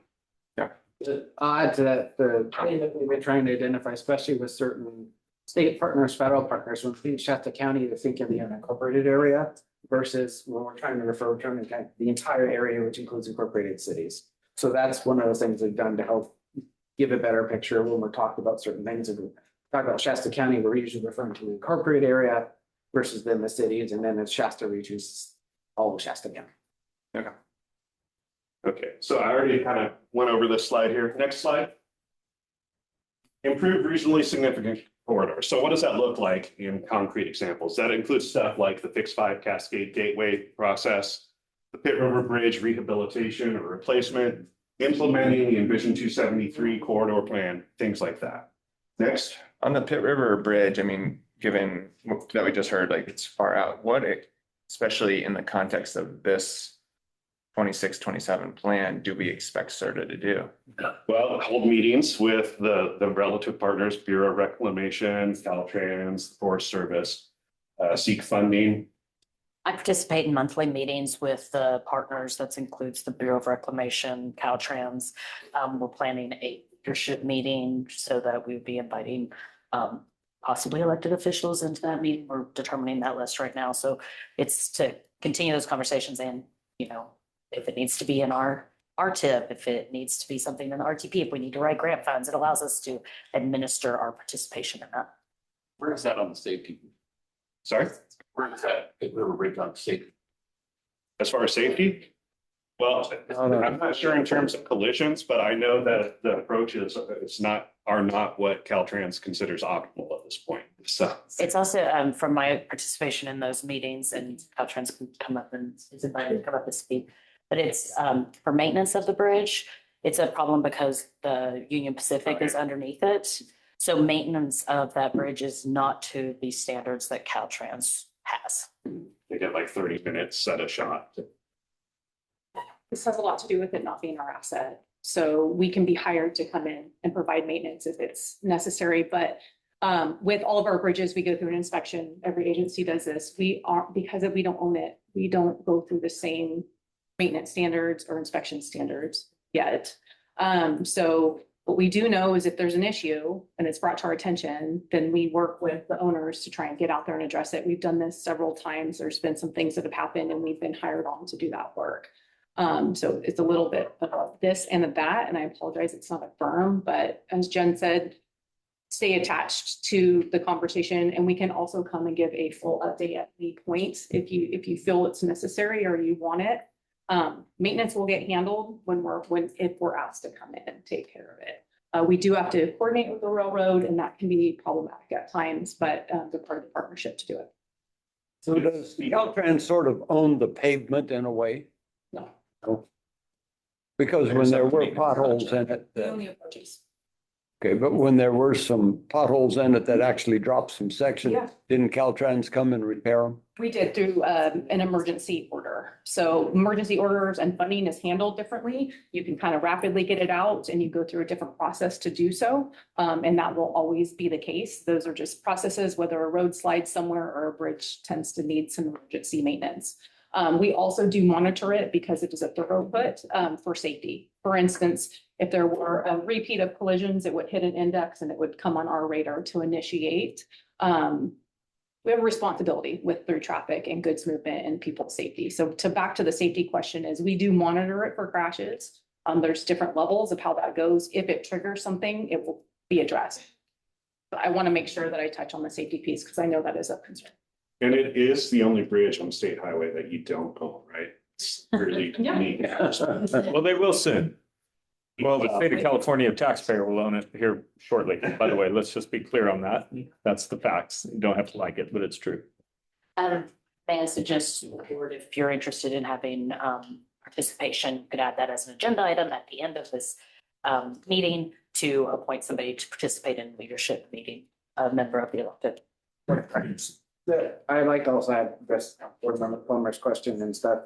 A couple areas that we see involvement as well, besides participating in meetings, is we provide a letter of support, for example, to RAC who applied for large big program funds. So we coordinate to make sure we have a good understanding of what the scope of the work is that they're planning to do and how we can support that. We do have a responsibility, since we are a metropolitan planning organization, to be able to also confirm, for example, that yes, that bridge is listed in a regional transportation plan. By going for those funds, it is consistent with the need long-term for replacement rehabilitation. On the other side, we also try to provide input and perspective, being a planning agency and being successful, very successful in planning grants, providing advice, review applications, providing input, as well as advocacy.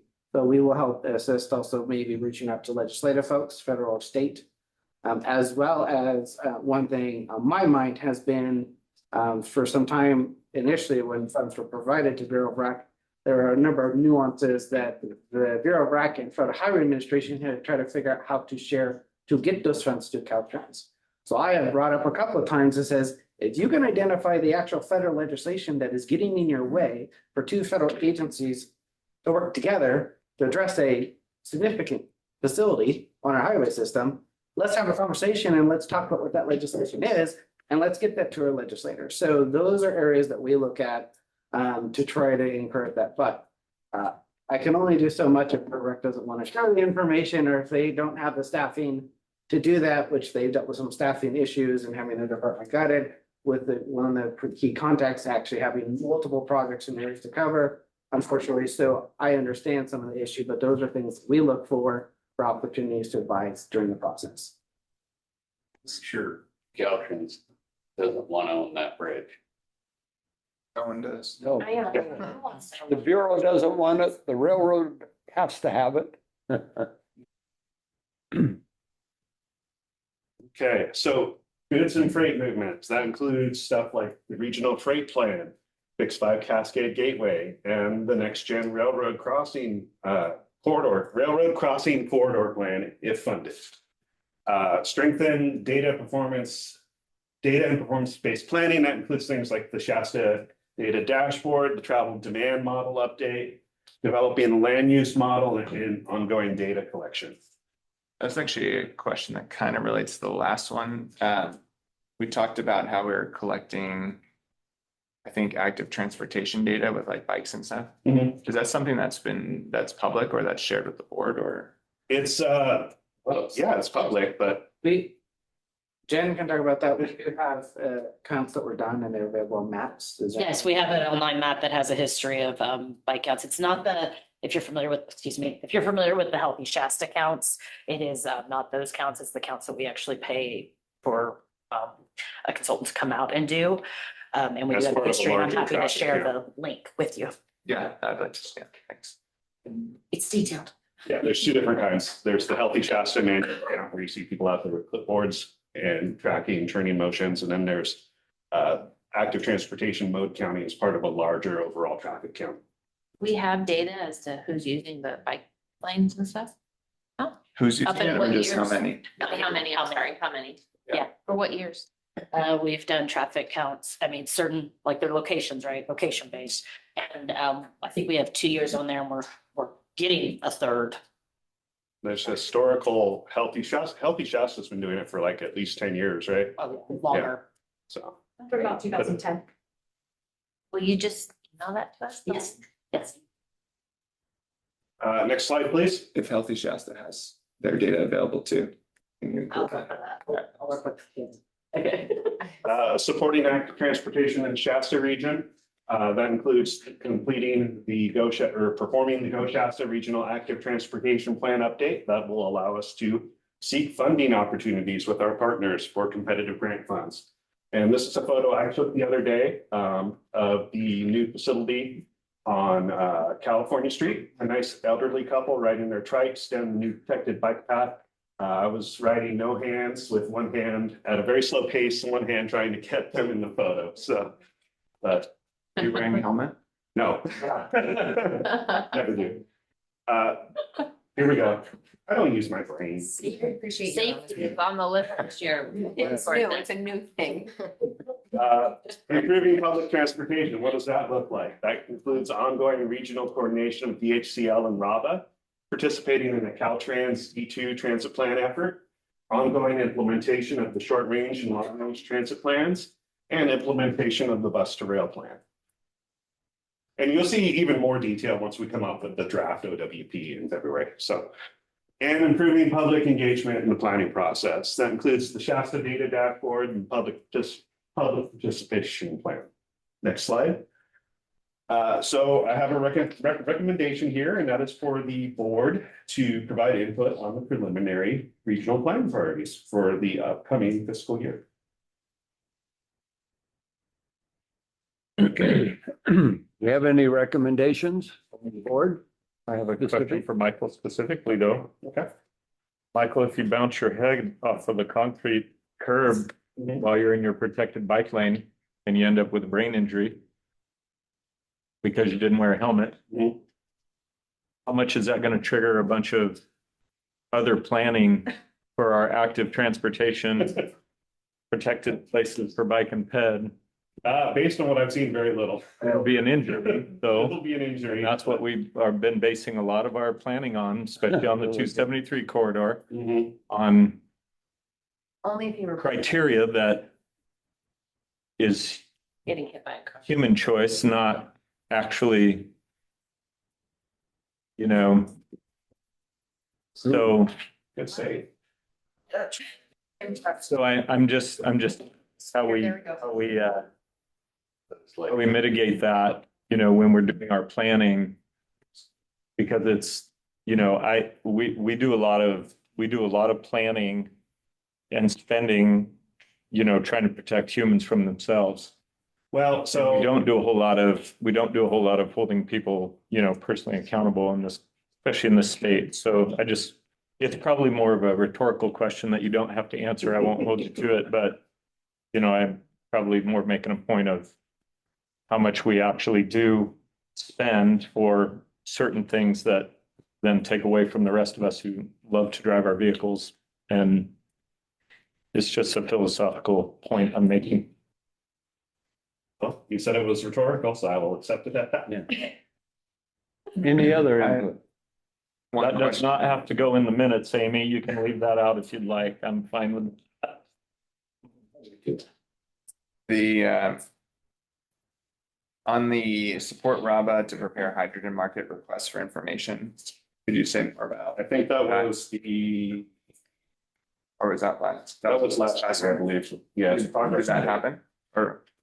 Well, I know arches ceased to be a federal planning priority. Can you speak? Yeah, we did.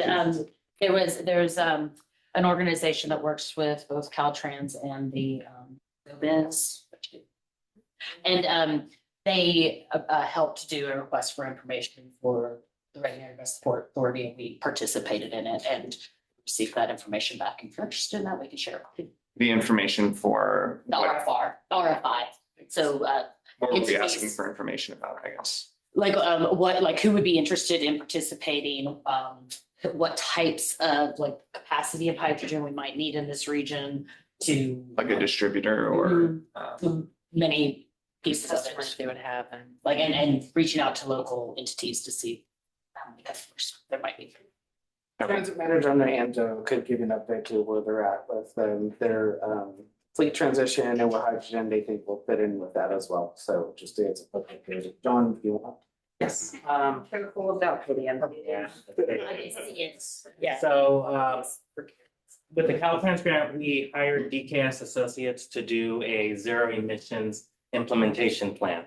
That plan is basically complete, and we'll be presenting that to the RABA board in January. And it's going to lay the foundation for us on how to transition to zero emission buses. which is proposed to be a blended of hydrogen and battery electric. So we have technical assistance from the state based on that RFI we put out to help us get some form of hydrogen. And we have land that the authority owns that we can build a hydrogen station on. To Do you support. have an expected timeline for implementation of a hydrogen vehicle? We'll have to defer to the RAPA Board of Directors on when they would like to. The direction we have from them at the present time is to focus on purchasing diesel hybrid electric vehicles until at least 2029, when we're required to do zero emission technology. Thanks. You already turned it down. Came before the county too, and then there was plans to put in, I guess, hydrogen fueling stations but then, yeah, we pushed it off as well. And is the tribe still planning to build theirs or no? They changed their mind too? I think what we had heard was the Tribes Economic Development Corporation had some federal funding pulled that was part of their plan. So it sounds like at the moment that effort stalled, at least at best. But we have not heard anything for some time. You need a vote from us on this one? No, this one is just a review and provide it, but and we use this to look governments and. Okay, is there any public comments or input that would like to be provided here on this item?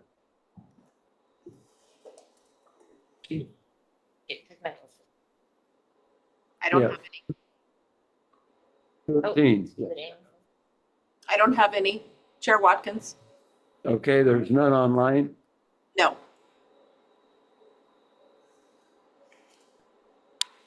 Did you have a comment on number 13? Next one, Okay. So you've received some comments and we do not need to vote on this one. Item 14. Thank you. Approve changes to the Transit and Intercity Rail Capital Improvement Project for consideration by the California State Transportation Agency. Jennifer. Thank you.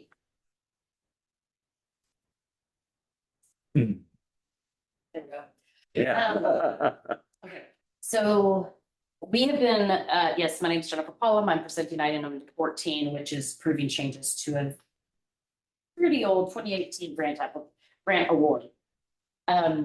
We have been consolidating transit under the Reading Area Bus Authority for some time now. You've received updates on that. One item that was outstanding on that list is to transfer grant-funded projects, transit-related grant-funded projects to the Reading Area Bus Authority.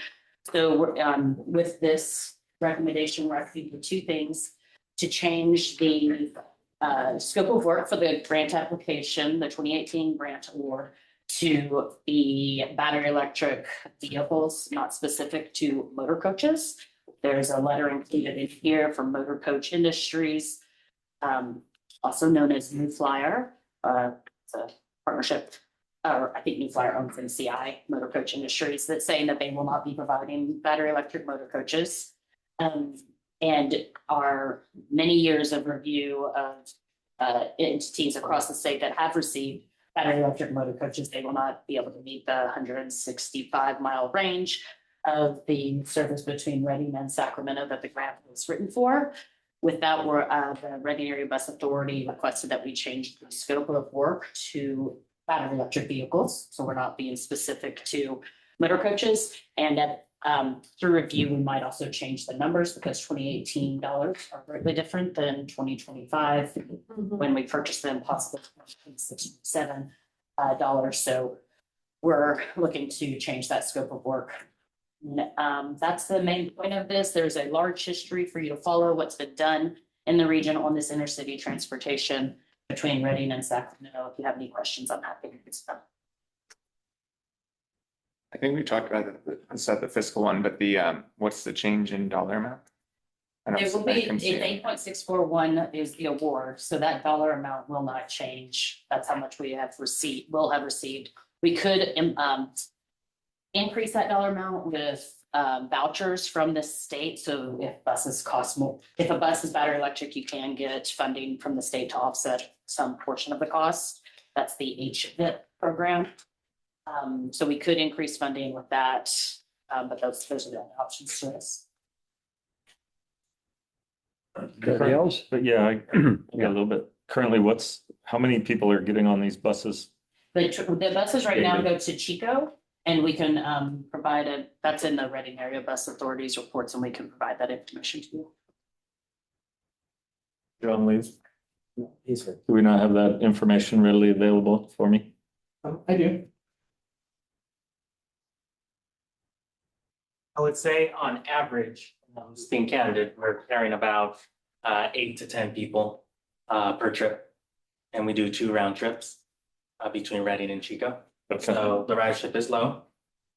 We have been working jointly with Amtrak, the San Joaquin Joint Powers Authority, on the Sacramento extension, which has been approved by the RABA board now that it's fully funded. And we're anticipating some growth with the extension to Sacramento, because there would also be stops at Reading Airport, Sacramento Airport, Orland, and provide more regional connectivity than what the Chico service does. How many trips are there to Chico? Per day or per week? 2 round trips Per day? per day, yes. So 10 a.m. and 1:50 p.m. Leaving out of Reading. Leaving out of Reading. John knows I love him. I clarify this every time. I mean, we're running 40 footers up and down the road. I passed them on 99, by the way. 45-foot motor coaches with 10 people on them. I mean, this is tax dollars, but I do want to stress it's Amtrak funding. And these are 35 footers. Maybe I'm the only one on planet Earth that this doesn't make any sense for. Thank you, John. I love you. You know that. And this is the Salmon Runner workaround. I think it's important to understand that, the fact that the motor coach companies aren't building them, we're stuck with the mandate. John, shut me up if I'm outside the realm. Listen to what I'm saying. But if I'm outside the boundary, then just tell me to be quiet. But I just read a headline the other day that Ford's not even going to. They're stopping building their F-150 electric because nobody's buying it. This is at some point, my hope is that we'll actually understand what's being done to us, not for us. It's not for us. So I understand this is a workaround, and I'm going to call it a workaround for the Salmon Runner. My request would be I would like data that shows how many other services go directly from Reading to Sacramento.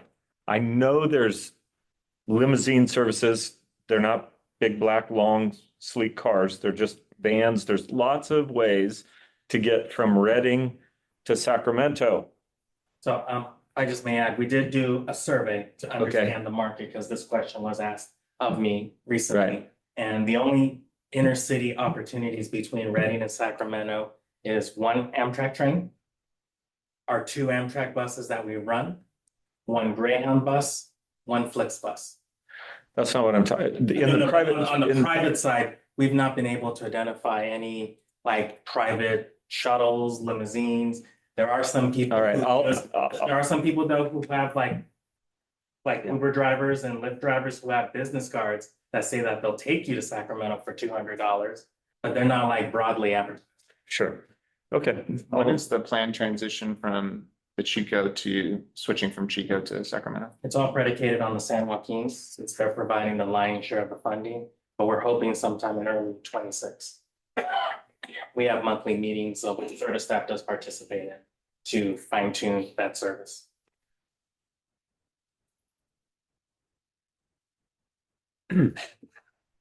Anybody else? Congratulations, by the way. I heard you. You can take a ride on the bus one day. I'm not doing it, John. Park the truck at the Amtrak. It's going to here's the issue. It's going to cost the taxpayers millions and millions of dollars, and it's going to take you 8 hours to get from Reading to Sacramento. It's going to be crazy amount of time. I don't know anybody that's got that kind of time in their schedule. Now, I do want to. at risk, poor, middle class, I don't care, it's just blows my mind over and over, and I know this is a repeat for everybody in the room, but it's just like, it's just so not even feasible to me and there has to be a better way. There has to be. I understand we're not going to go for that. I understand that is not the track we're on. There's got to be a better way. And I understand we got the money a long time ago. And it's going to move forward. So keep doing what you're doing, John. I'm not going to change a thing today. I know that. I'm just venting a little We have bit. done a test with an electric bus as well as a diesel Right. bus. We're at 3 hours and 25 minutes. 22 with the adjustment, probably be 25 if we. 3 hours, 25 minutes from Reading to Sacramento with the stops I mentioned, Okay. one way. And I And would. a 15 passenger Sprinter van would do the trick. You could run it on diesel, it'd be super efficient. That's what the scope change is actually addressing. Yep, We'll see. it's a smaller, but, Well, I'm wait a hoping. minute, aren't- I have and hope. we can also utilize them. Aren't we talking about 35 passenger? We're looking at 35-foot Electric buses. electric commuters, suburban style buses. Yeah. With no toilet in the back. No toilet. So you're gonna have a rest stop in Orton Corning. Right now, we're looking at Willows. Willows. Willows. That's a good even split. But wouldn't you have a transfer in Orland to the Chico route? Correct. So you wouldn't, when you stop there, that wouldn't be the bathroom break.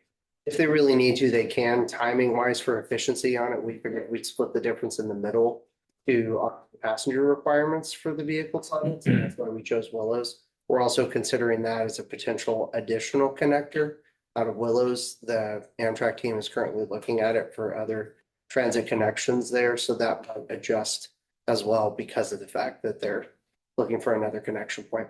So if we were going to accommodate Mr. Gallagher, we would have 12 passenger electric vans. If they could go. Not electric. Don't put that in my mouth. I did You know, not. this grant. Not even close. Only- Not even close. The Maybe money- diesel The electric. money is maybe. only electric. I mean, We tried to I know. switch it to diesel hybrid at the request of the RABA board and And the powers that be don't want that because that actually makes sense. So that would be Well, my deeper point, yeah. which I'll stop so there. your 'cause point would be nobody they wants should to hear it. keep pushing for that even though it goes nowhere. No, I beat my head against the wall enough. They don't have to.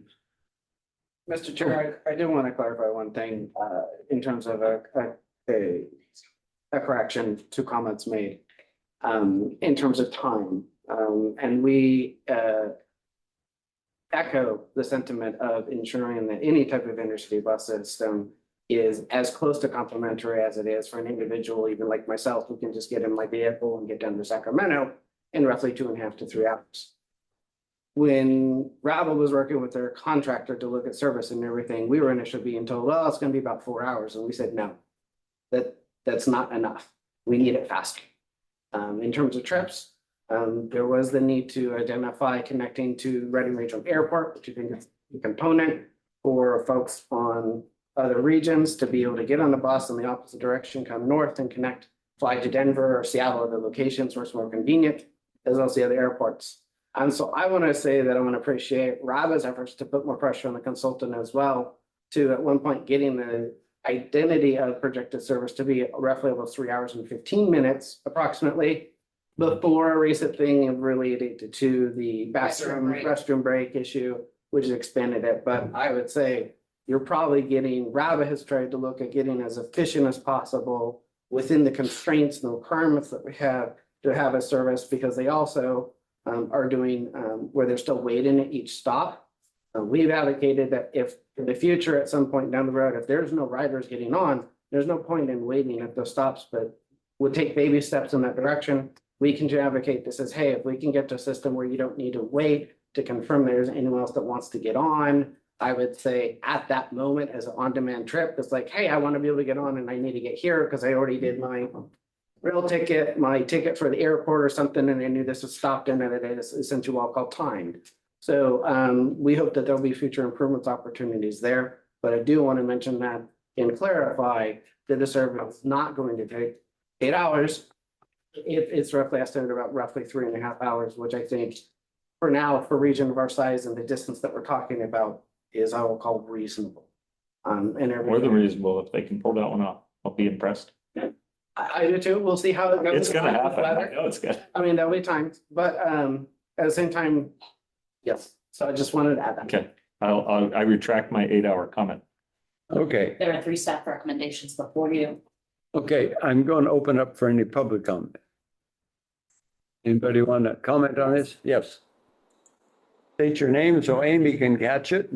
My name's Ed Merrick, it's spelled M-A-R-E-K. If anyone wants to find a comment they made 6 years ago on this subject, which still applies today, just Google Ed Merrick Salmon Runner. I'll address first some of the issues that came up. It's perfectly practical using your budget and buses discussed to have an under 3-hour trip from Sacramento Airport to the Shasta Anderson Valley region. The problem you had with the route in the beginning is you have an intercity bus trip and you tack on short little slow steps on each end.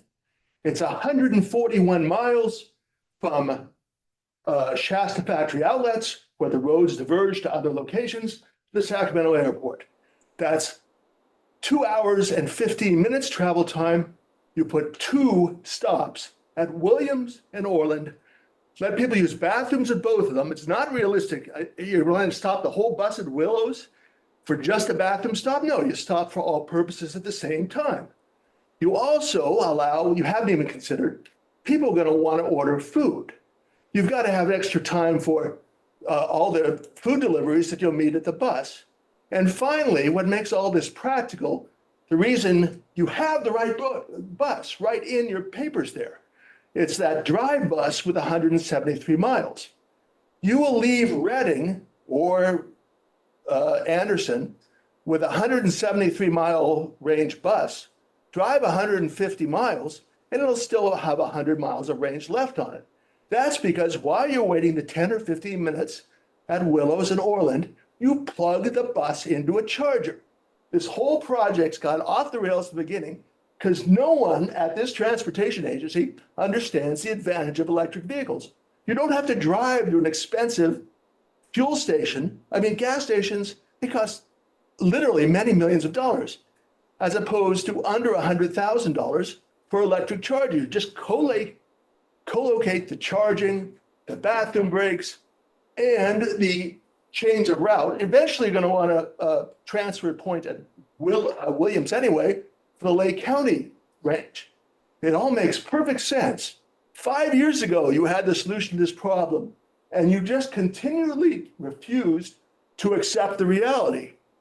I'm sorry, I'm trying to cover a lot in just a few minutes here. Anyway, the other advantage of interim charging is instead of you're talking about doing one trip a day and then recharging slowly for hours, by interim charging, you can have a 3-hour trip length to Sacramento Airport. If you really want to take the same bus to other locations in Sacramento or the same bus into other locations in the Anderson Valley, fine. But it makes more sense to get off the bus at Anderson. People who want to go to Palisade or Shingletown and Points East, they don't want to divert to the Rabbit Station, waste the time. You can do the transfers at one location. People in Trinity County don't have to go to the Rabbit Station. So what I'm saying is you just got to look at this from the perspective of the customer and the person there. If you pass this as you have proposed today, these small 35-passenger buses, you'll be running empty buses up and down the valley. And if that's what you want, or with 6 or 8 passengers. Just one more point that hasn't been addressed by anyone. One more thing you absolutely need on this bus is staffing. You need an attendant. Imagine the chaos on a plane without a flight attendant. You need someone to serve everything from spilled drinks to medical emergencies. The driver can't stop and deal with that sort of thing. So the staffing works much better on the alternate bus, 56-seat, than it does on the 35, the small buses we're talking about now. So anyway, I hope you'll reconsider these points, and it will work. And I think it'd be a real benefit for people in Shasta County to have dependable, convenient, and pleasant, enjoyable transport up and down, not the hell ride, sorry, which it is now if you try to take Amtrak to Sacramento. Ed, you're recommending that they go back to the high bus, the 45 passenger bus with the bathroom in the back. Actually, the one they have in their spec is. And it would be an electric bus? Yes, it's electric buses right there. It's 173 miles.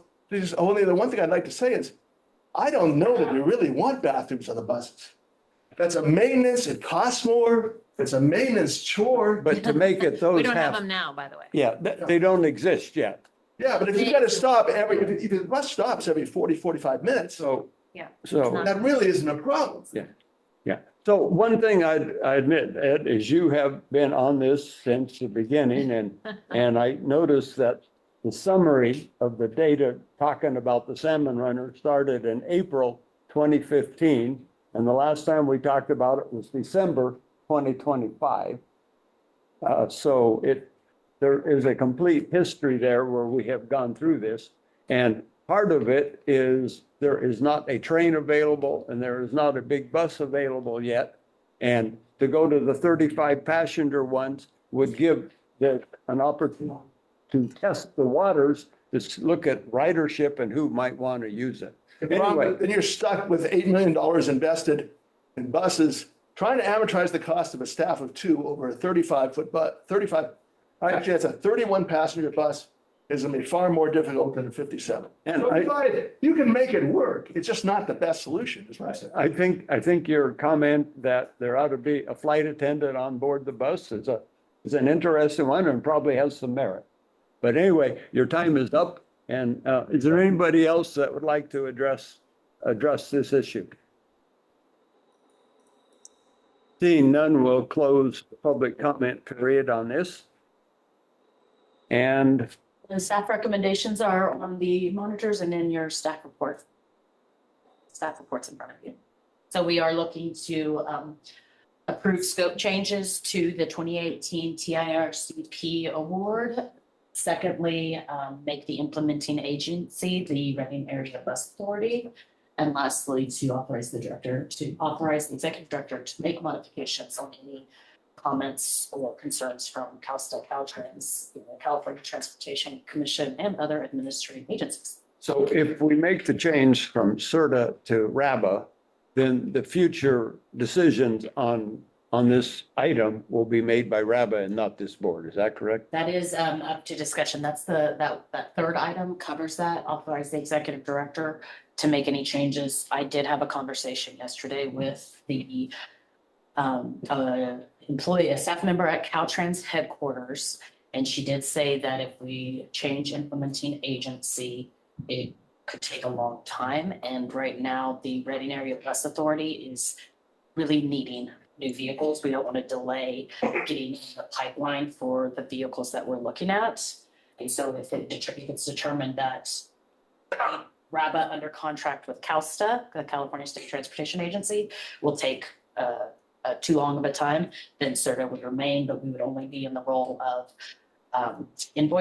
receiving invoices from RABA, turning around and giving those to CalSTA, and asking RABA for reports and turning around and giving those to CalSTA. Well, I'll make a motion to accept it as recommended, and also just stipulate that we will discuss with RABA and the RABA board that will talk about the feasibility of an attendant, because it is an interesting concept. I would like just more information about that. I'll just add to Chair Watkins, your question about the implementing agency responsibilities. With this board action today, that essentially would change the scope of the grant. And from our perspective, I see no point at that point that if CalSTA approves and the CTC approves the allocation, the funds are there.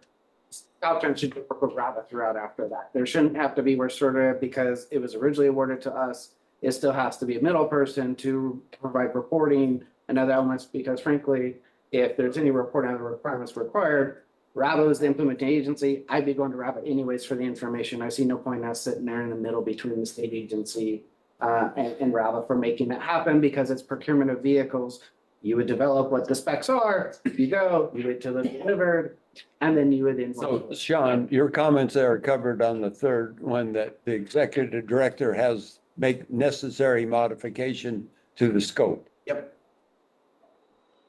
Okay, it's been moved by Tanessa, Second. seconded by Gallagher. Any other further? Hurry up and vote, Greg Watkins, hurry. It was all over your, I hope they got Vote. that on camera. Let's go. He just seconded it. All in favor? Aye. Okay, all in favor? Aye. Aye. That didn't Opposed? happen. Opposed? I was first, John. I was the I first. do no opposed. It passes. Take the win, Greg. Take the win. Yeah. Okay, number Amy 15. was the camera on Jennifer's face when I seconded. That's all I need to know. Yeah. That'll make my day. It's Christmas, guys. Merry Christmas. There's your Christmas miracle. Yeah, the trolley. Yeah. pick us up. Okay, so Yes, it should. we're on to future agenda topics. We've already identified one to discuss how we're going to do future minutes. Yeah. Is there any others? We had the other item too. So I think the other item I had identified was potentially, and I see it as more of a direction, but maybe we'll come back to the board, their letter about super not applying to future regional plans. Which is presented by Plummer, but I don't know if that's a topic item or more of a direction topic. I'll leave that to the board for discussion on that as a thing to present in the future. I'll hand it to you. Okay, Plummer. Yeah, I guess I don't know if it needs to come back or if we could just authorize you to write it and distribute it. You know, if the board agrees that we don't want CEQA as a second step in that process, as a duplicate step, in my opinion, based on what you described. I mean, is that even an option? Yeah, John Kenny. That seems really. It's just a letter. He said that they're talking about it with the fellow MPOs. So that is correct. So the 18 MPOs have been discussed about various points related to SB 375 reform. And one of those being the idea of having it where an element is where some code should be revised, where SEQA would not apply to the regional transportation. Right. That has come up by some of our biggest MPOs as well to say, look, if really at the end of the day, in some ways, it doesn't make sense to be big MPOs other than other projects they do, but those are on the ground projects that they've chosen to carry out.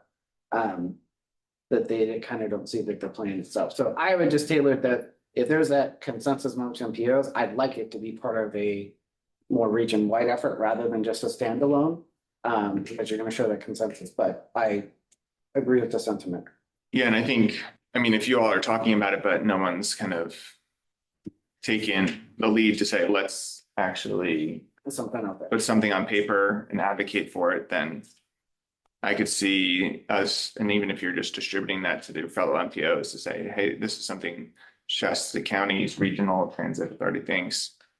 Are there others who are interested in this? Yeah. Is there an issue with that? No, okay. I think it's probably repeat for most people in the room, but my understanding is when Reagan passed that, it was a 2-page document that you could fill out, turn in, put in with your project report, and it's the climate Nazis and the environmentalists have used that as a weapon against, California growing, building homes, not affordable housing, two different things. Make sure I'm clear on that, Matt. So, this is the reality that we're up against, and it should have never gotten to where it is, but that's what happens when you have super majority of progressive liberals running the state, Matt. That's what happens. They take things like a simple thing like CEQA and just really ruin it, because it was probably a really good thing in the beginning, but now it's been weaponized. So I think any exemption that we can get that streamlines that process is beneficial, and reduce the cost of, doing something like this planning exercise. Okay, hearing no further agenda items. Well, are we will- gonna do that? Do we- Or He- to vote? It's up to him to whether it comes back or not. It's a suggestion to Sean. Well, we have to agree on that suggestion. He is going have to to have a use his consensus to- advice, whether he. To direct them We to have to bring back. direct them, or- so we have to agree. I agree. Okay, I'll make I a agree. motion that you bring back a letter advocating for the position we just described to a future morning meeting. Agreed. okay. Sounds great. You got that, Sean? Got it. Okay, we will close the public meeting and we're going to enter into a closed session. Now it's party time.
Okay, we're back on with the open session.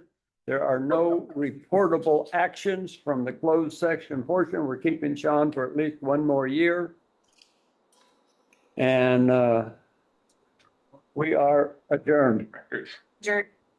Thank you.